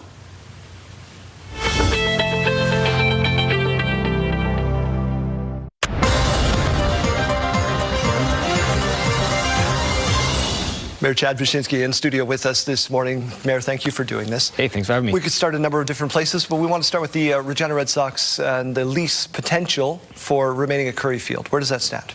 Yeah, so we went through that both at Exec Committee and Council to approve. I know there's a lot of work done between administration and the Red Sox, and yeah, after yesterday, we'll be moving forward with signing a lease. Some things had to change because previously it was with a nonprofit, and given the new ownership, there were some things to work through there. But you know, after hearing from administration, I think we're in a good spot. We just saw some renderings of what may have been at the rail yards, and what are we going to do with the rail yards now? So, yeah, so right now the rail yards, there's an RFP out to market. There's a number of interested parties, and so that we'll be collecting those over the next while here. And once that closes, there'll be a fulsome evaluation. And I know a big part of that is to have something that's exciting and right in the heart of downtown of the warehouse district. So very excited to see what kind of proposals we get in. I want to get your reaction to the call to prayer that has garnered a lot of attention in the city. It's about 3 minutes long. It's every Friday for the next little while. Then you guys are going to review it along with RPS. What has your reaction been like to your office, and where could we be moving forward with this? Yeah, we've had some concerns, people reaching out about it. From the city's perspective, we are nonpartisan in this. Our job is to deliver services to our residents. That being said, hearing some of the concerns, and I know Regina Police has gotten some messages in that has obviously led to maybe some increased presence. And at the end of the day, the most important thing is to keep everybody safe and make sure that we're looking after folks. So that's where we're at right now. But at the end of the day, our job is to keep everybody safe. When does that review happen? I think there was 4 weeks that it was going on, and then there would be a review. Okay. You did extend fare-free transit. You're looking at doing that a little bit more in the city. $49,000 price tag is not nothing. Some city councillors had some concerns about that. Why is this a good idea for the city? So the way I looked at it, and I know there was some talk about maybe expanding it at the moment, and the recommendation from administration was actually to receive and file and basically end it there. From my perspective, what I see and heard from both delegates and some of my colleagues is the time that we took to do it, maybe we didn't get the fulsome picture as to what that looks like. As well, we know that the provincial government in Manitoba is actually implementing fare-free transit at the provincial level. And so for me to not expand at the time, because from my perspective, I think we need to see our budget as a whole before we look at any expansion, but to maintain what we were doing currently, to collect more data and to not kind of stop the project altogether, I think it would be important to continue on to at least see how that works out in other jurisdictions as well. You're taking a look at extending possibly Wascana Parkway to try to divert some traffic. I know some environmental groups. My wife's an ecologist. She's against this project. What makes this a good idea, and what kind of steps are you going to go through in the next little while to see what is feasible here? So for that project, this was in a long-term plan to alleviate traffic concerns from the east of Regina for a long time. That being said, we're not just doing it. We're actually doing the work to consult with residents, to consult with those groups that are affected and have concerns, and we'll collect all that feedback to look at and compare what the impact would be compared to the need to alleviate traffic. So that is the ongoing work that's happening right now, to collect that feedback, to talk to stakeholders, and to make sure we make an informed decision as to how we address those concerns. A lot more things we could talk about, but we're fresh out of time, and you deserve a vacation. So go get out of here. Council is back in session in July, so his next visit will be about then. Here's what's happening in our community. Moose Jaw's Western Development Museum is marking its 50th anniversary on June 26th from 9 a.m. to 5 p.m. There is free admission, but donations are welcome. The Rhubarb Festival is June 27th, 9 a.m. in the village of Paynton. Email barbfest25@hotmail.com. Running Wild Rescue is having their Bark Day Bash on June 27th and 28th at 8025 Sherwood Drive. Call 306-540-8507. And Drop Zone is on August 22nd. Be a real-life superhero and raise funds to support Easter Seals Saskatchewan. Spots are limited. Register now at dropzoneyqr.ca. Submit your event to our community by visiting our website, ctvregina.ca, and click Community Calendar or scan the QR code on your screen.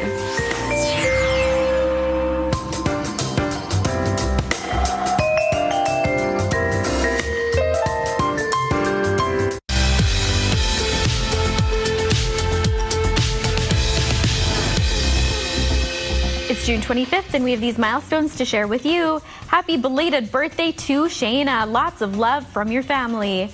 Happy 21st birthday to Maslin. Grandma and Papa Lang, hope you enjoy the day.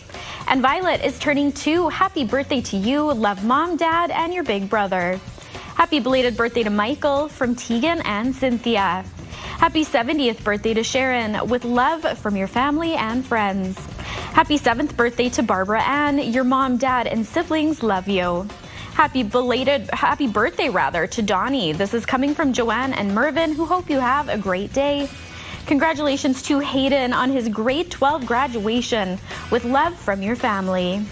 And happy birthday to Lennon. Your mom, dad, and Rhett hope you enjoy your first day of summer.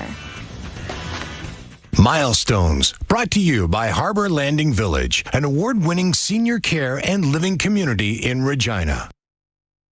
If you have a milestone coming up, you can send us an email at yourmorningsaskatchewan@ctv.ca, or you can scan that QR code on your screen. Please make sure to send them at least one day in advance.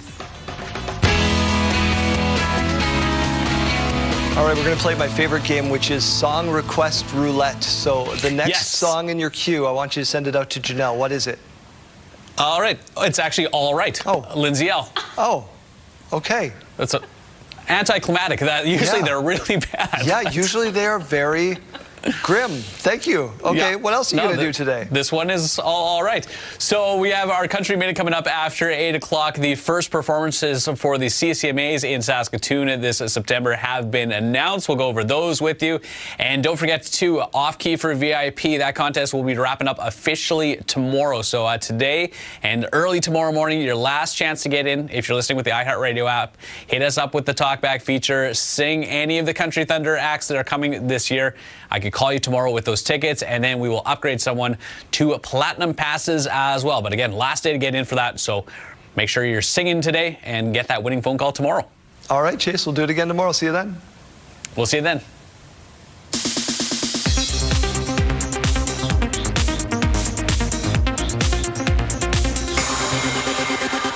Few names are as revered as Dutton, but Rio Paloma's my town, and I work very hard to protect it. The Dutton Ranch finale is set for July 3rd, but it won't be the end of the hit show. The Yellowstone spin-off was just renewed for a second season, and that shouldn't come as a surprise. The show has been a ratings juggernaut, with a record-shattering debut as the most-watched launch in Paramount Plus history. I want success. Get it for me. Success at last for another series in the Taylor Sheridan universe. On the award show stage, that is. After failing to win Golden Globes and Screen Actors Guild Awards, Landman is set to pick up its first trophy, the Academy of Country Music's Film Award, recognizing movies and shows that prominently feature country music. Landman will receive the prize at August's ACM Honors in Nashville. Is this real? Is he gonna die? It's true. We're witches in Chris's room. I will never trust you again. We're getting our best look yet at Practical Magic 2. Warner Brothers just conjured up the first full-length trailer. The sequel to the 1998 romantic fantasy brings Sandra Bullock and Nicole Kidman together again. Practical Magic hits cinemas in September. In Hollywood, I'm Douglas Hyde. The idea that they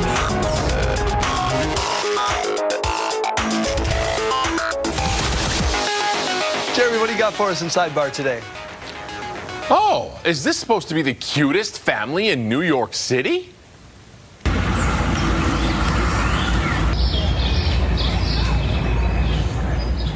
Nope, it's diseased trash pandas. Mama raccoon and two babies nestled nicely in this tree in Central Park. Sure, they may look cute, but they are varmints and will only cause you trouble. Oh.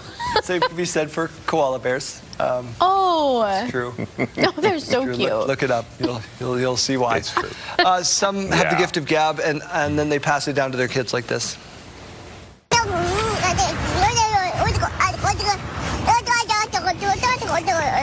This is a video of somebody else, but it could easily be myself and Arya, because she's a yapper. This is a very dapper yapper. Like Look at that. Freestyle rapper. Is it being sped up?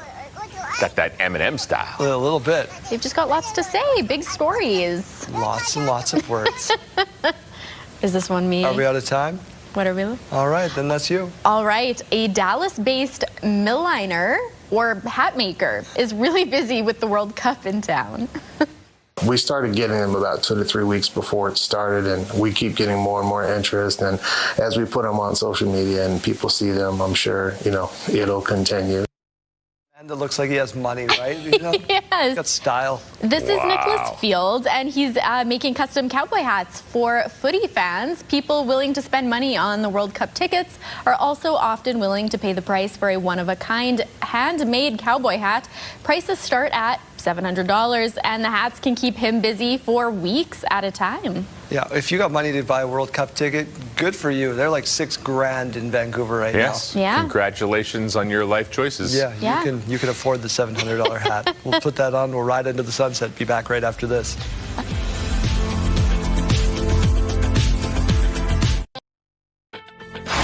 Welcome to Thursday. It's June 25th. Schaffelberg's cross into the middle. Johnston with a header.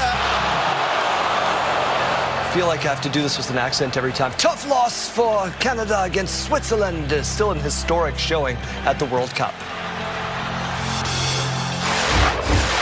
So we're going to places that others would not go with that infrastructure and reliability, and we ensure our services are reliable. So this decision is really intended to further those objectives, but it's not going to do that here at all. SaskTel continues to navigate a challenging time.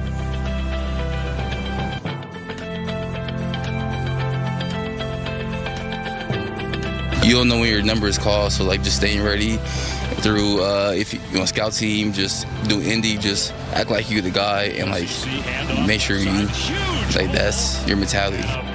Sounds like a next man up mentality for your Rough Riders. We'll tell you why. Stay with us, Saskatchewan. Your morning starts right now.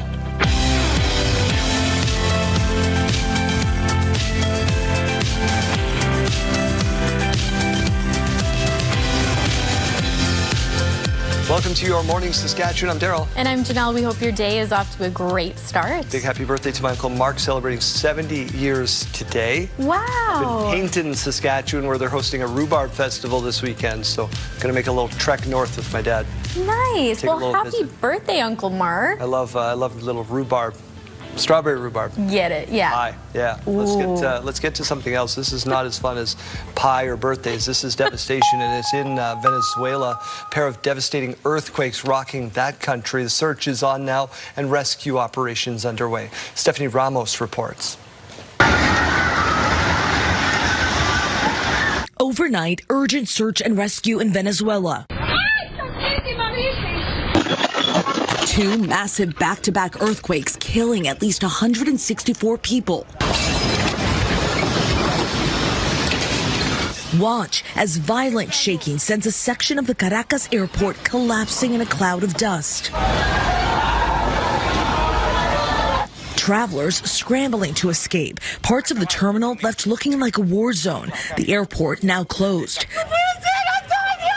Buildings across the capital city of Caracas leveled. Entire walls crumbled, exposing apartments and businesses to the street below. Emergency crews digging through the rubble, helping residents to safety. Officials saying more than 900 people are injured. Some pulled out on stretchers and loaded into ambulances. The U.S. Geological Survey saying the 2 earthquakes were part of a severe seismic doublet sequence that hit the same part of the country's northern region less than a minute apart late Wednesday. The first tremor striking at 6:04 p.m. A 7.2 magnitude foreshock followed just 39 seconds later by the second, even larger 7.5 magnitude quake. Officials say the earthquakes are among the strongest to strike Venezuela in more than a century. In the moments after the quakes, scenes of confusion and chaos, residents pouring out into the streets. One survivor saying the scene was like a horror movie, forced to climb over rubble to escape her building. With at least 20 aftershocks reported, officials are warning residents to stay outdoors and away from damaged structures. Offers to help have been made by various governments, including the United States. Secretary of State Marco Rubio posting early this morning that the United States is immediately deploying search and rescue teams, medical resources, and humanitarian assistance to Venezuela. Stephanie Ramos, ABC News, New York. Wildfire concerns are growing across BC with dozens of new fires already reported. The province says nearly 30 new wildfires have sparked in the last 24 hours. Officials believe many of these were caused by lightning. Conditions are expected to shift now with some cooling in western regions. These are still a storm risk happening in the east. Officials say they're urging people to be cautious anywhere they are. Heartbreaking loss for Canada following 2-1 rather at the final match of the group stage of the FIFA World Cup. Loss means Canada will now enter its first ever knockout round in Los Angeles instead of Vancouver. It's in for Mbolo. It's a great chance here for Vargas! 1-0 for Switzerland! Inside. After a scoreless first half, Switzerland scored just after halftime. Swiss would add another one 11 minutes later. Canada would finally find the back of the net on a beautiful goal by Promise David. Towards Saliba. Saliba bringing it down. Across it goes to Promise David! Immediate impact from Promise David, and Canada get one back. David scoring just moments after stepping onto the pitch. It was a thrilling finish as Canada had a flurry of other chances, just couldn't capitalize to find the equalizer. Now they'll face South Africa in the round of 32. World Cup action on TSN and Crave today. Curacao taking on the Ivory Coast at 2 o'clock.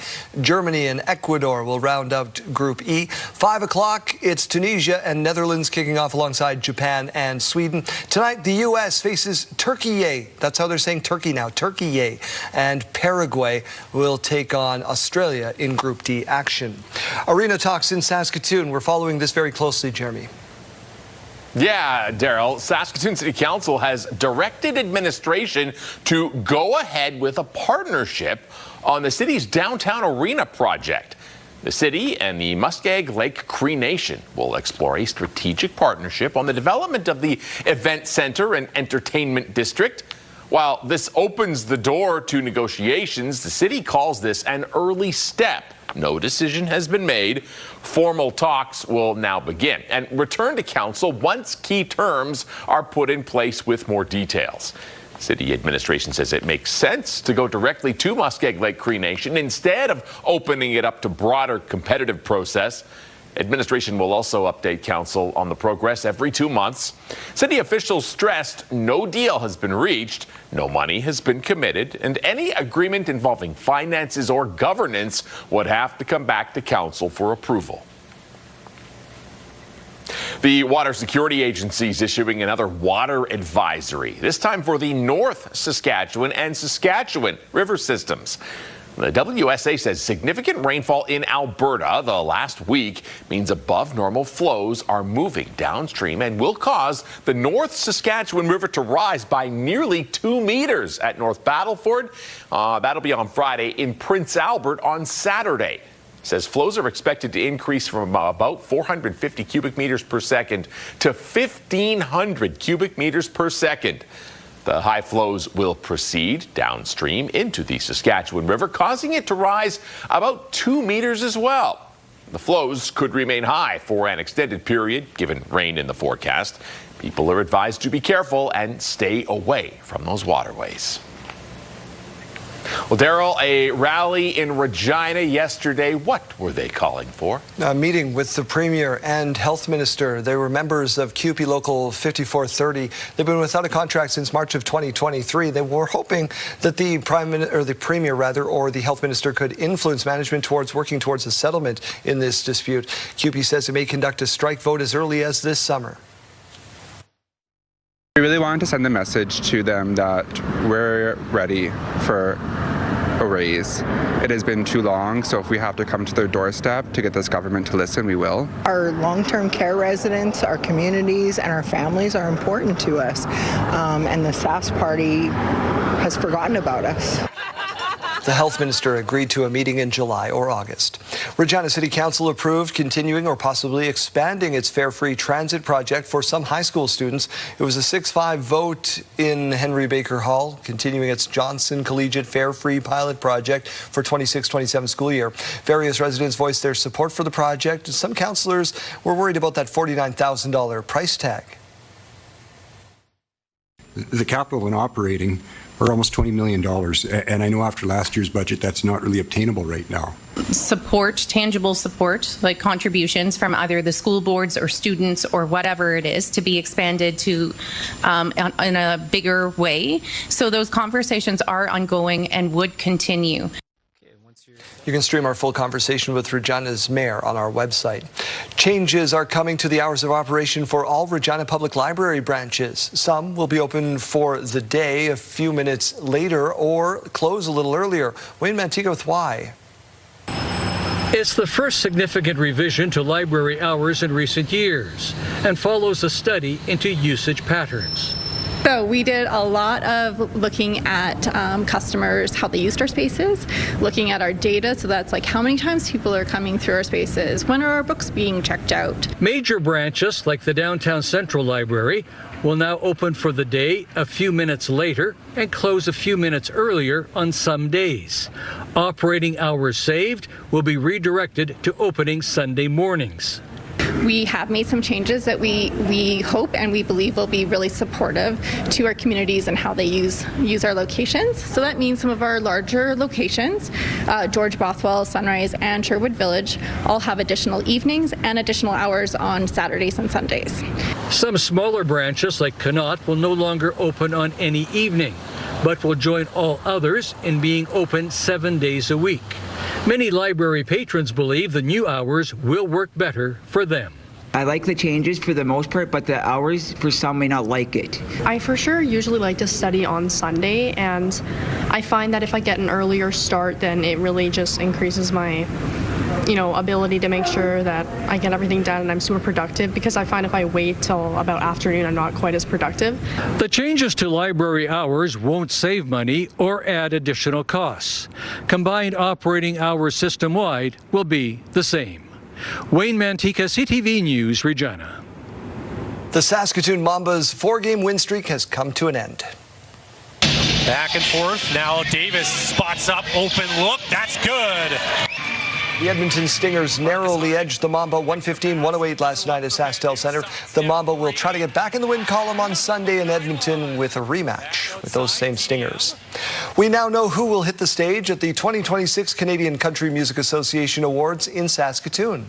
I believe with the deepest part of my soul, I wouldn't be a man without a woman.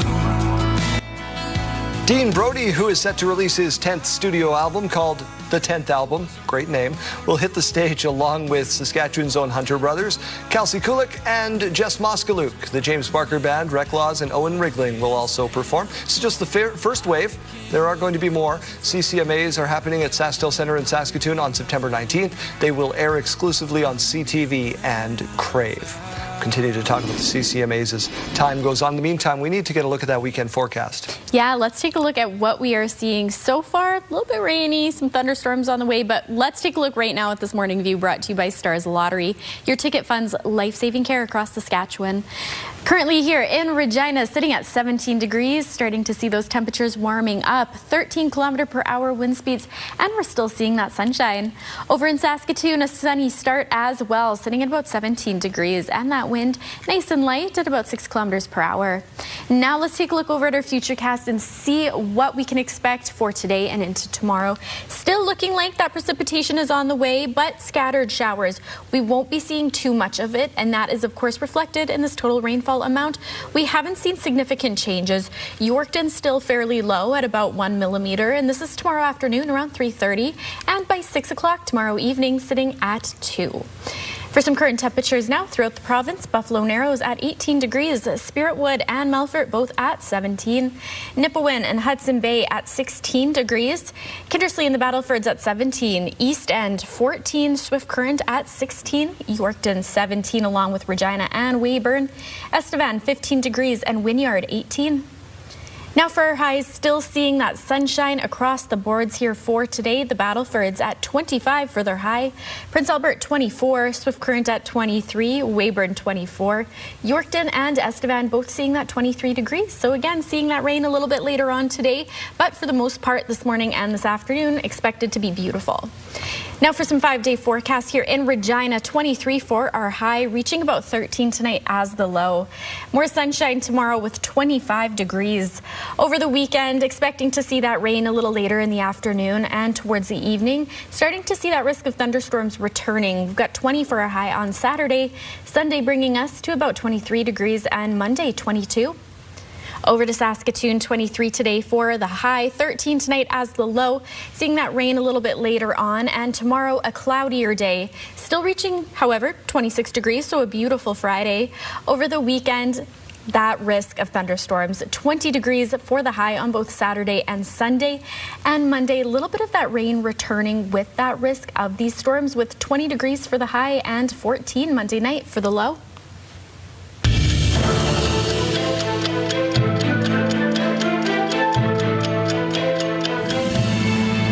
Time for a look at this day in history. June 25th, 1947, the diary of Anne Frank was first published in the Netherlands.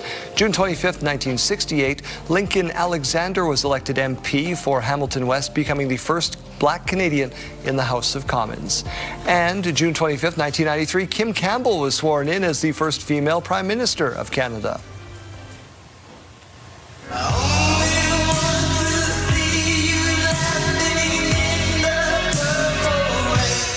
Purple rain, purple rain. 1984, this day, Warner Brothers released the sixth studio album by Prince, Purple Rain, which was his commercial peak. The film soundtrack album sells over 25 million copies, tops the charts in 5 countries, and wins 2 Grammy Awards and an Academy Award.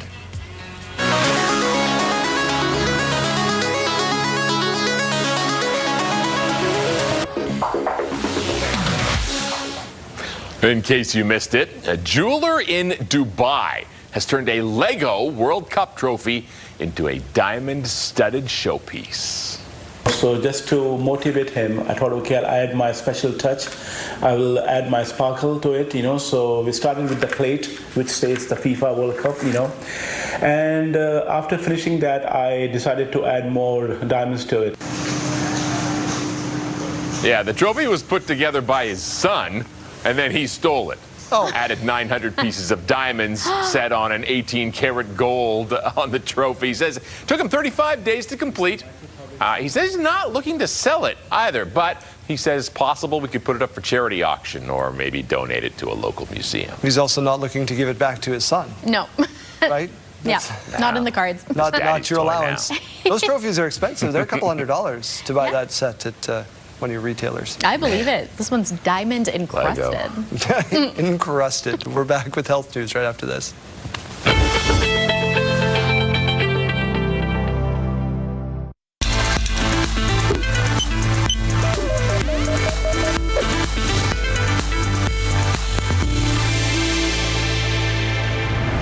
After noticing some blood in her urine back in 2017, Audrey Wall saw a handful of doctors who eventually diagnosed her with bladder cancer.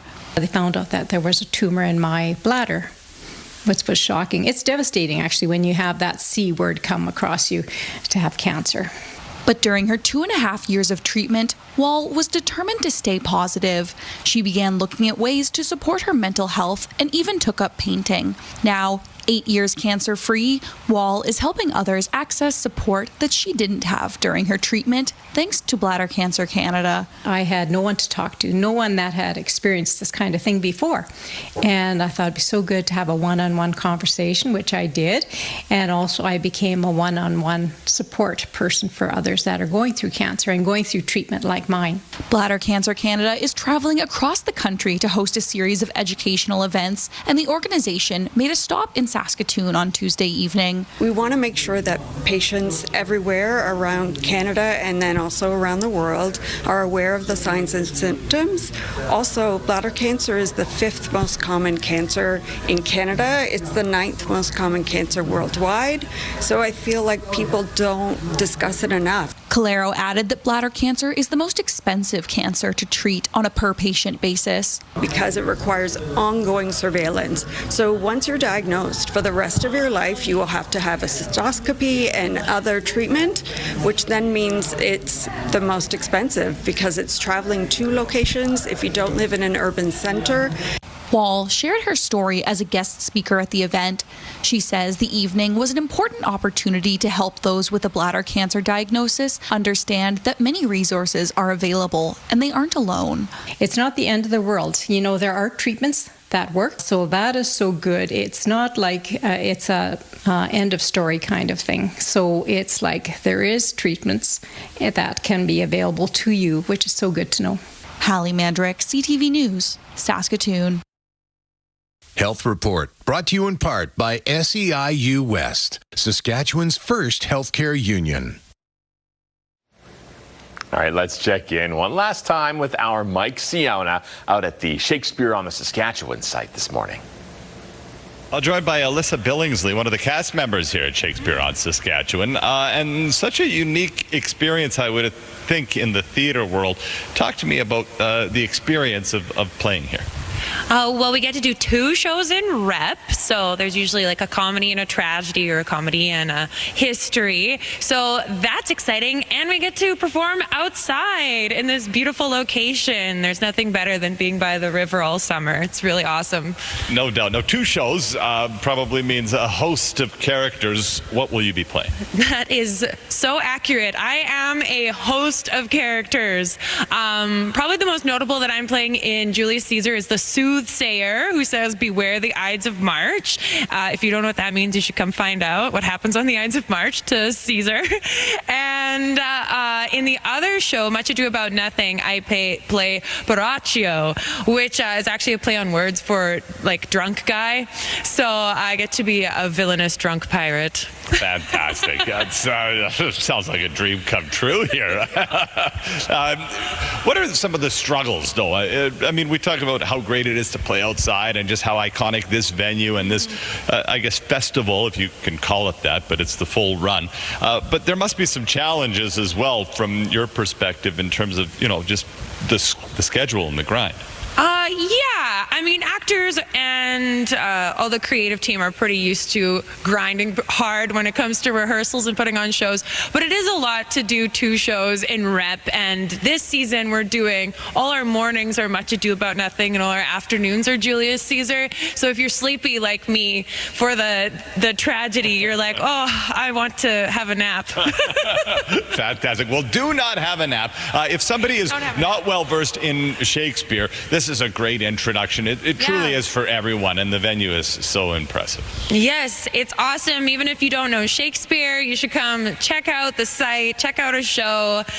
We work really hard to make everything clear and tell the story well to invite everyone through the doors. So fantastic. Couldn't have said it better if we said it ourselves. Shakespeare on the Saskatchewan. It opens up here in the middle of July. Come and check it out. Our Halloween party? Oh yeah. The guys are bringing liquor and the women will be bringing hors d'oeuvres. So you'll be bringing Pepto-Bismol. That is a little cinema appetizer from the new documentary We Are Pat. It's part love letter to the famous 1990s Saturday Night Live character and part re-examination of that character from a contemporary perspective. And joining us today is filmmaker Rowan Haber and the person who created the iconic character, Julia Sweeney. So welcome. Hi. Thank you. Glad to be here. Well, we're glad you're with us. We're glad both of you are with us. But I'm going to start with Julia. Julia, did you have any idea that your Pat character had a great affinity within the LGBTQ, 2S, and non-binary community before Rowan reached out to you? First of all, I just want to say I'm impressed that you got all those letters in there and the numbers. Yes, of course I did. Yes, because the gay community right away when I was doing Pat and it became popular, I was the, Grand Marshal of Gay Pride Parades, and Katie Lang kind of reached out to me. So I knew that, yes, I did know that. Okay, fair enough. Now, Rowan, it's clear by watching the documentary, you have a great affinity, a great love for this character. What made you want to, I'll say, dig deeper into this character? Yeah, I mean, I think Pat was one of those interesting cultural figures that meant a lot of things, different things for a lot of different people. The character, it was supposed to be just this one joke, but then it became about so much more, like the way that we discuss gender, and in a way, like a lot of Pat was forecasting the way that we would start thinking about non-binary identity. But Julia wasn't thinking about that at the time. She was just trying to do something funny, So I think that to me, it was like this character that embodied a lot of contradictions. And I think that's really rich material for a documentary. We do learn a lot in the movie. And one of the things we learn is that Harvey Keitel appears with the Pat character on Saturday Night Live.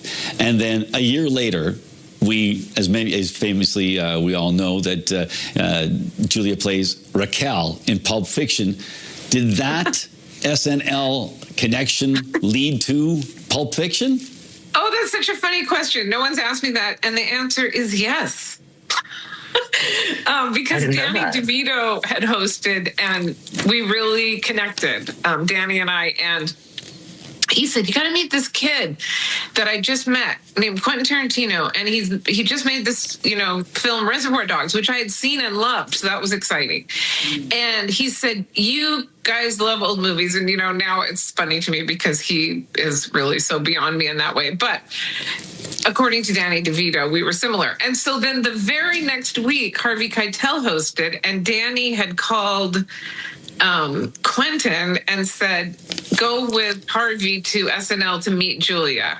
So I met Quentin there, and we immediately bonded over, we have a Japanese director we both like very much. And we became really good friends. I mean, like really close friends. For a few years, we were very, very close friends. And then he was writing Pulp Fiction.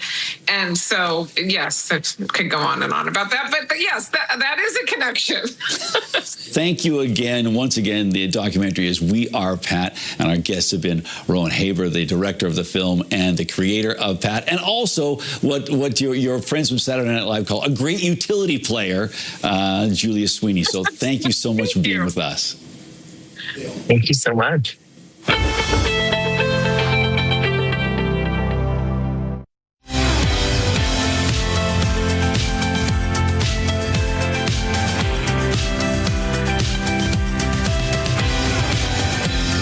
Time to say it is 8:31. Some Saskatoon residents are raising concerns as the city considers increasing costs for residential parking permits in some areas. Stacey Hine on the fee frustration. Street parking is in high demand here in City Park, with City Hospital and the downtown nearby. But longtime resident Tom Wolf says the residential parking permit program has helped him find parking closer to home. I think it was a good introduction. The convenience of parking in front of your house is pretty significant. The program, which operates in several areas, limits how long non-residents can park on the street, while residents can buy a permit that allows them an exemption. They pay a permit fee of $25, which has not changed since the program was introduced in 1999. But the city says it does not cover the cost of operating the program and is doing a review looking at raising the fee to $75 for the first permit and $120 for a second one. An increase, Wolf says, is too steep. Having us between a rock and a hard place, basically saying, hey, look, you want to park here, you're going to have to pay $100, seems to be really unfair, really out of line. The city says the program now costs nearly $292,000 to operate and generates about $68,500 in revenue from permits. But former city councillor and City Park resident Darren Hill says the review should also note the revenue generated from parking tickets and says that money should help offset the parking program costs. There's a lot of unknowns, and I can't understand why they're asking the citizens or the residents of the RPP zones to make a decision without providing them full information. Hill is also at odds with the city over whether ticket revenue is a reliable funding source. We really have no control over the amount of tickets that are issued in a given year. We would have no control over when folks tend to pay those tickets, and relying on the ticket revenue to fund the program would be highly volatile in terms of the budgeting of that program. The city says it has been consulting residents on possible changes to the program and will present its findings to council this fall. Stacey Hine, CTV News, Saskatoon. Well, a new report says wait times at emergency departments across Canada are being made longer by backlogs in long-term care facilities and home care programs. The Canadian Institute for Health Information says patients who could be discharged into rehab centres, long-term care homes, or home care end up waiting an average of 24 days in hospital inpatient units. This means other patients needing to be admitted to hospital are stuck in ERs waiting for beds. From April 2024 to March of this year, half of patients admitted waiting in the ER for more than 16 hours. 1 in 10 admitted patients spent more than 48 hours in the ER. The official portrait of the former Lieutenant Governor was unveiled at Saskatchewan Legislature yesterday. And I do hope that when people look at the portrait, they look at more than just the picture, that they think about who the person is, where they came from, and especially young people, young Indigenous people more specifically, would look at that and say, he's one of us. Russ Morasti became the province's 23rd Lieutenant Governor in July of 2019. He's the first Indigenous person to have served in the role, which followed a long career with the RCMP. The Saskatchewan Roughriders may be without their star running back. He didn't practice yesterday, now listed as doubtful. Donovan Mace with Who's Next Up. A major blow to the Saskatchewan Roughrider run game. It's second and long. Why not run the ball when you have A.J. Ouellette? As A.J. Ouellette is the latest star to go down with an injury and is doubtful to play this week. It's trending in the right direction, no doubt, but still trending, I would say. Just get him eye level today. Nothing serious, obviously. Ouellette going down in Saturday's win over Calgary late in the third quarter. There's Ouellette with the limp. But Saskatchewan is no stranger to having their starting tailback out of the lineup. In 2024, Ouellette missing several weeks with a hip injury, and last year was out a short time with a concussion. Still really early in the season, obviously, but ultimately the player's body will decide that. Meaning everyone is prepared to step in. We already go over a lot of stuff with the O-line, so yeah, I guess I just doubled up on that a little bit. And the mental part of it is just staying focused and staying calm the entire time. And that includes Rider rookie Kalai Conley, who could make his first CFL start Friday. The Arizona University product signing in Saskatchewan at the beginning of the preseason after a short stint with Montreal and even some time in the NFL. You'll know when your number is called, so like just staying ready through if you want scout team, just do indie, just act like you're the guy and like make sure you like that's your mentality. If it goes down to that, and he gets a shot to go, he's been around long enough now to understand. But like I said, we'll see with AJ. And while hopeful Ouellette won't be out long term, Saskatchewan did add American depth at running back Wednesday. Off and running, Star Thomas. Signing former Tennessee Volunteer Star Thomas, who rushed for nearly 600 yards and 7 touchdowns in 13 games with Tennessee last season. Donovan May, CTV News, Regina. The Artemis 3 mission hasn't launched yet, but work is well underway for Artemis 4. This includes the experts sewing that mission's space suits. Those suits will protect the Artemis astronauts as they step on the lunar surface. They also have to be functional so they can allow movements like squats and lunges. Artemis 4 is set to launch in 2028. The team is doing all they can to get the suits approved and ready by then. Out of this world. In this world, looking at the weekend forecast, we would like that rain to hold off for that Rider game. We would love that. And by the looks of things, again, not really expecting too much rain, just some light showers moving through the province, and that will begin tonight. But let's take a look right now at our current temperature right here in Regina, sitting at about 17 degrees and seeing that wind speed at 13 kilometers per hour. Over to Saskatoon, nice and sunny and bright still at 17 degrees. That light breeze still 6 kilometers per hour, so a beautiful start here to our Thursday. Let's take a look right now at our Futurecast where we can see some of that that rain moving through the province. This is about 7 o'clock tonight. We aren't going to be seeing that heavy rainfall, but some light showers, and that is, of course, reflected right here in our total rainfall amounts. Starting to see things change just a little bit. By about 3:30 tomorrow afternoon, Yorkton down to 0. Prince Albert seeing about 1 millimeter, and we're sticking around that mark again by about 6 o'clock tomorrow evening. For some current temperatures throughout the province, Buffalo Narrows at 18 degrees, Nipawin and Hudson Bay at 16, Spiritwood and Melfort sitting at 17 degrees, Kindersley 17 as well, East End at 14, Wynyard up to 18, Yorkton and Weyburn 17, and Estevan 15. For some highs, still seeing that sunshine across the boards. A beautiful morning and afternoon for us here in Saskatchewan. The Battlefords will be hitting that high of 25 degrees. Swift Current 23. Moose Jaw and Weyburn both at 24. Yorkton and Estevan 23. Now for our 7-day forecast, this is what we are seeing into the weekend. So again, game day, graduation plans, bring an umbrella because we are expecting that rain to return. But for today, we're reaching that high of 23 degrees, 13 tonight for the low. Tomorrow, we're hitting 25, so starting to really warm up. But over the weekend, of course, dropping down to about 20. Sunday bringing us to 23, and Monday starting off a fresh week with some more rain, those risks of thunderstorms, and 22 degrees. Over to Saskatoon, 23 today for the high, seeing that sun out and shining, 13 tonight for the low. Tomorrow, a little bit cloudier, a little bit more cloud cover in the sky. We are expecting that to maintain throughout the weekend as well. Saturday bringing us to 20 degrees, and same for Sunday, a little bit more rain and that risk of thunderstorms in the evening. Monday, 20 degrees with that rain, and it is sticking through next week as well. Tuesday bringing us to 23, and Wednesday, 21 rather, and Wednesday bringing us to 23.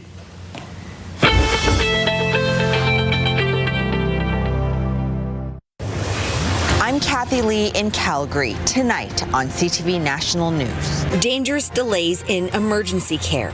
They're not being treated in a timely manner. How long patients are waiting and why the causes often lie far beyond the ER. Tonight on CTV National News and ctvnews.ca.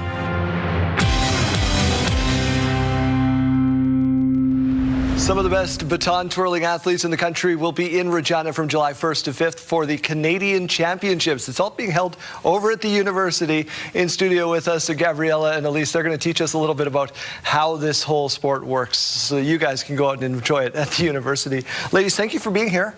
Of course. Thank you. This is going to be a lot of fun. First of all, tell us about the Canadian Championships and how much it means to have this in the city and to compete.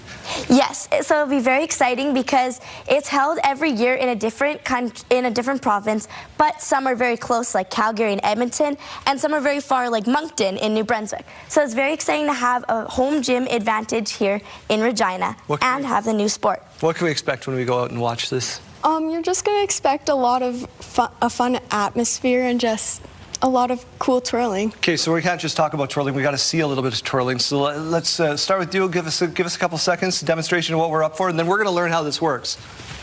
Oh. You're going to hurt me. Oh no. Yeah, this is very complicated. It's going to be dangerous. Wow. Okay, watch out. Here we go on the other side. While she's doing that, how do you get into this sport? I got into the sport by doing local combo classes at my studio. They always have these classes in dance with different types like jazz, tap, ballet, and they even include baton. So when I tried it, I came home and I told my mom that it was the best thing I've ever done, and now I do it all the time. All right, Janelle, take one of those. I'm going to get rid of this baton. Okay. Take one of those. Let's see what we can learn here, if anything. All right, thank you. Okay. Walk her through something. Okay, so these are called ice cream scoops or figure eight. Oh, I'm doing this as well. So okay, you're going to imagine that you're scooping two buckets of ice cream. So one on this side and one on this side. Okay, so you're going to scoop with the big end of the ball on one side and then scoop to the other side. So chocolate and vanilla. Chocolate and vanilla. Yeah, I'm very close to you. There you go. There you go. Okay. And once you guys get a little bit better, then it'll be faster, like this, with more of a wrist motion. What do you mean, how am I going so fast? This is slow. Look at her. There you go. You guys got it. Yeah. Okay, give us one more. All right. Okay. Do you want to teach the other one? Yeah, let's do it. Okay. Sure. She thinks, she's like, one's not going to destroy these two. Let's do, so you're going to twist your tip and just kind of stir the soup. Okay. Stir the And then soup. we just get faster. Yeah, Am I and then- rolling? You're rolling your hand, aren't you? Yeah, and then you just, Okay. it's with your wrist and you just get faster and faster. I am nailing my elbow on every turn. There you go. You guys got it. Scared. Do you think you can take this up, Janelle? You think this is like you're going to be your new Thursday? Unfortunately, I'm not sure. I think I might need some more practice. Can you show us the elbow thing again? Who was doing the elbow thing? Was that you? That was me. Can you do it again? Okay. Watch this. Okay, how are you doing Your that? turn. How are you doing that? Give it a shot. She's doing it easy. Oh, I did that's it. okay. You missed it. You were looking that way, but I did it. And then I just did dropped it like a mic. That's what happened just now. Tell us, where do we get tickets? How do we get to this event? So this event is going to be hosted at the University of Regina, and it is free admission, so anyone can come and watch from July 1st to 5th. And there'll be lots of athletes, over 250 from across the country competing. And the winner goes to Paris, France, right, for the Worlds in August, which is going to be really cool. This is a different event, but there is another event that we had recently had for people to qualify for Paris, and we had both qualified individually and on a team. Well, congratulations. At the Worlds. Thank you. That's amazing. What does it mean to you to do that and at such a high level? Like, how old are you guys? I'm 13. 13? I'm 14. 14, so significantly Wow. older than us. Oh, no. Oops. Oops. What did you do when you were 13? Not this. You should go out this July 1st to 5th at the University of Regina and check this out. We're going to practice some more while we go to Jeremy Dodge. All right. Thanks, guys. Good luck with that. Well, I want to tell you about a legal battle between the U.S. government and the company that owns the rights to the Titanic wreck in the North Atlantic Ocean. The RMS Titanic wants to sell artifacts for the first time versus just having them on display at museums or exhibitions. But according to court documents, the United States says that is not allowed. Kaylee Hartung has more. To conduct some further studies and science. An attempt to auction artifacts recovered from the Titanic is sinking. A sapphire and diamond ring, a heart-shaped pendant necklace, and a bracelet personalized for Amy are among the 100 items RMS Titanic Inc., the company responsible for overseeing the historic site, now wants to sell. But according to newly unsealed court documents obtained by NBC News, the U.S. government says that would violate the company's legal commitment to ensure that all recovered artifacts were conserved together for the benefit of the public interest. Last month, the lawyer for the company telling the New York Times it believes the law of the case permit the sale and that it is consistent with its obligations. Tim Taylor has spent his career recovering deep-sea historical artifacts. In your experience, how contentious can a legal battle like this get? You have artifacts that are worth money, and people are going to want to go get them. You have to put some kind of rules in play, and I think this is where the courts come in. Following the 1985 discovery of the Titanic wreckage in the North Atlantic, thousands of items have been retrieved. RMS Titanic has profited from putting them on display around the world for more than 35 million visitors. While previous attempts by the company to auction artifacts have been stopped by the courts, memorabilia saved by survivors and rescuers has sold for eye-popping sums. A gold pocket watch worn by the richest passenger on the Titanic just sold for a record-breaking $1.5 million. Earlier this year, this life jacket went for more than $900,000, and a seat cushion from a lifeboat sold at the same event for more than $500,000. The global fascination of the ill-fated ocean liner endures. From the big screen, I'll never let go, to Broadway, taking fans on a musical voyage, reimagining the 1997 movie. And this National Geographic documentary, giving viewers an unprecedented look underwater, more than a century after the most famous shipwreck in history.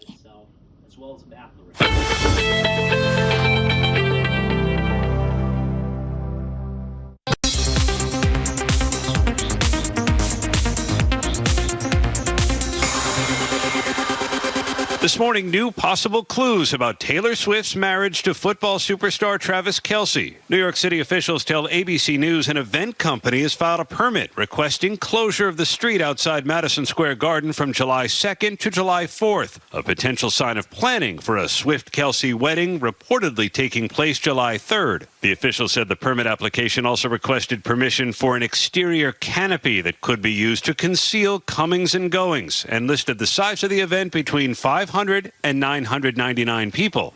The event company declined to comment, so did representatives for Taylor Swift and Travis Kelce. It wouldn't be the first wedding at Madison Square Garden. Music legend Sly Stone married model and actress Kathy Silva there in 1974. 20,000 people attended the concert spectacular. And experts say the venue has advantages for the famous couple. They have great security. They learn as they go along, and they increase their protection. And they also use technology to assist in keeping everyone safe within the arena. Swift told GMA in 2014 why she loves New York.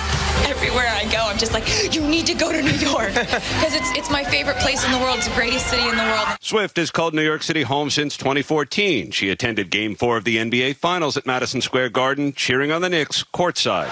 And a 29-point lead has been cut to 22. No one is saying for sure the wedding will occur July 3rd during the World Cup and the country's 250th birthday, but the mayor said the city would be ready. I am fully confident in the work of the NYPD as well as our state partners in delivering that safe experience.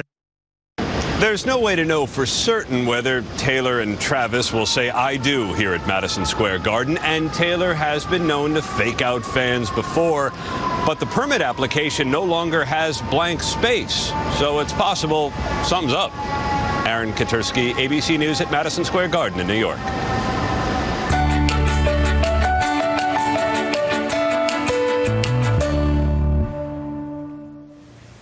One Vancouver soccer fan has had his life forever changed by the beautiful game. And of course, we've recruited Adam Sawatsky to tell his story. You ready? Long before she started passing to her pup, Darby Van Boven's mom would tell her to play anywhere else but inside. You know, go outside and kick a soccer ball around because I was a little bit rambunctious. That led to a lifelong love of the game, which led to playing the sport in university. It was like all the endorphins and everything was... It felt amazing. It was amazing, yeah. And then things turned anything but. Mm-hmm. During one of those games, Darby's feet went numb, and a tingling feeling started spreading up her legs that didn't stop until it reached the top of her head. I couldn't close my eyes, and my eyes were drying out. On her 22nd birthday, Darby was diagnosed with Guillain-Barré syndrome. And I was completely paralyzed, couldn't move anything. Darby was trapped in her body for months, which meant her dream of attending the FIFA Women's World Cup final in Vancouver that year was dashed, until two of her ICU nurses told her it wasn't. Okay, this is FIFA. Yeah. You're gonna go. We're gonna make it happen. And in the end, Sarah and Libby helped raise thousands of dollars in cash and services so Darby and her mom could travel to see the game in person. Just like overwhelming. Oh, the generosity of people is like still brings me to tears. It was a remarkable act of kindness that inspired Darby to feel hopeful, stay motivated, and 7 months later, walk out of the hospital on her own. It was really cool. Yeah. Now, more than a decade later, Darby is working as a physiotherapist, helping others rehabilitate their bodies, and is watching the current World Cup from a new perspective. It's been really fun just seeing the community that's come together. Because rather than focusing on successes or setbacks, Darby has learned that life's greatest achievements are when, whether we win or lose, we never give up and keep moving forward together. To be kind regardless is, I think, a really big gift that we can give each other. Adam Sawatsky, CTV News. Good message for everyone and athletes. Jeremy, speaking of athletes, how would you rate our baton twirling prowess? Well, do I have to give you both the same mark? No, I understand. Already I get what you're aiming for here, Jeremy. Yeah, okay. Message received. We'll just end it there. Sidebar time.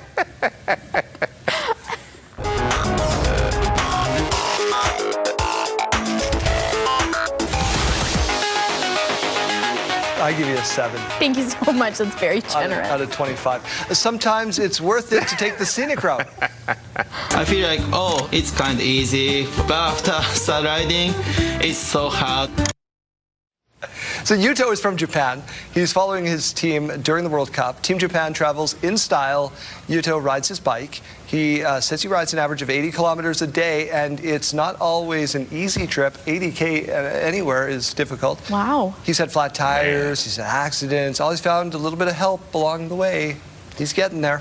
Wow. Well, take Pump it from legs, me. not gas. I guess, but can we not do it in jeans, Yuto? Could we consider maybe shorts? I didn't even notice that. Jeans are durable. Yeah. All that pedaling can cause wear and tear. You got to have things that last. Okay. Yeah. We'll go with that. I like that. All right. Is it? Who is it? Is me? Oh. Whatever you want to do. Germany takes on Ecuador at the World Cup today, and there's a divide in the animal kingdom over who is going to win. When given the choice between an Ecuador ball and a Germany ball, at Tarak, the elephant went for Ecuador's first. Oh, producer Nathan's going to be so distraught. He's of German descent and a very big fan. Yes, and this sweet angel is never wrong, of course, which could be concerning if not for the fact Germany has already comfortably qualified for the knockout stages. Also, Walter the orangutan, he has picked Germany to win. There you go, your animal prognosticators. Very sweet. German, we believe everything the animals say, right? Yes. Yeah. Grab the right watermelon, and that's it. Put all your money on Germany. Time out. We're back tomorrow. We'll see you then.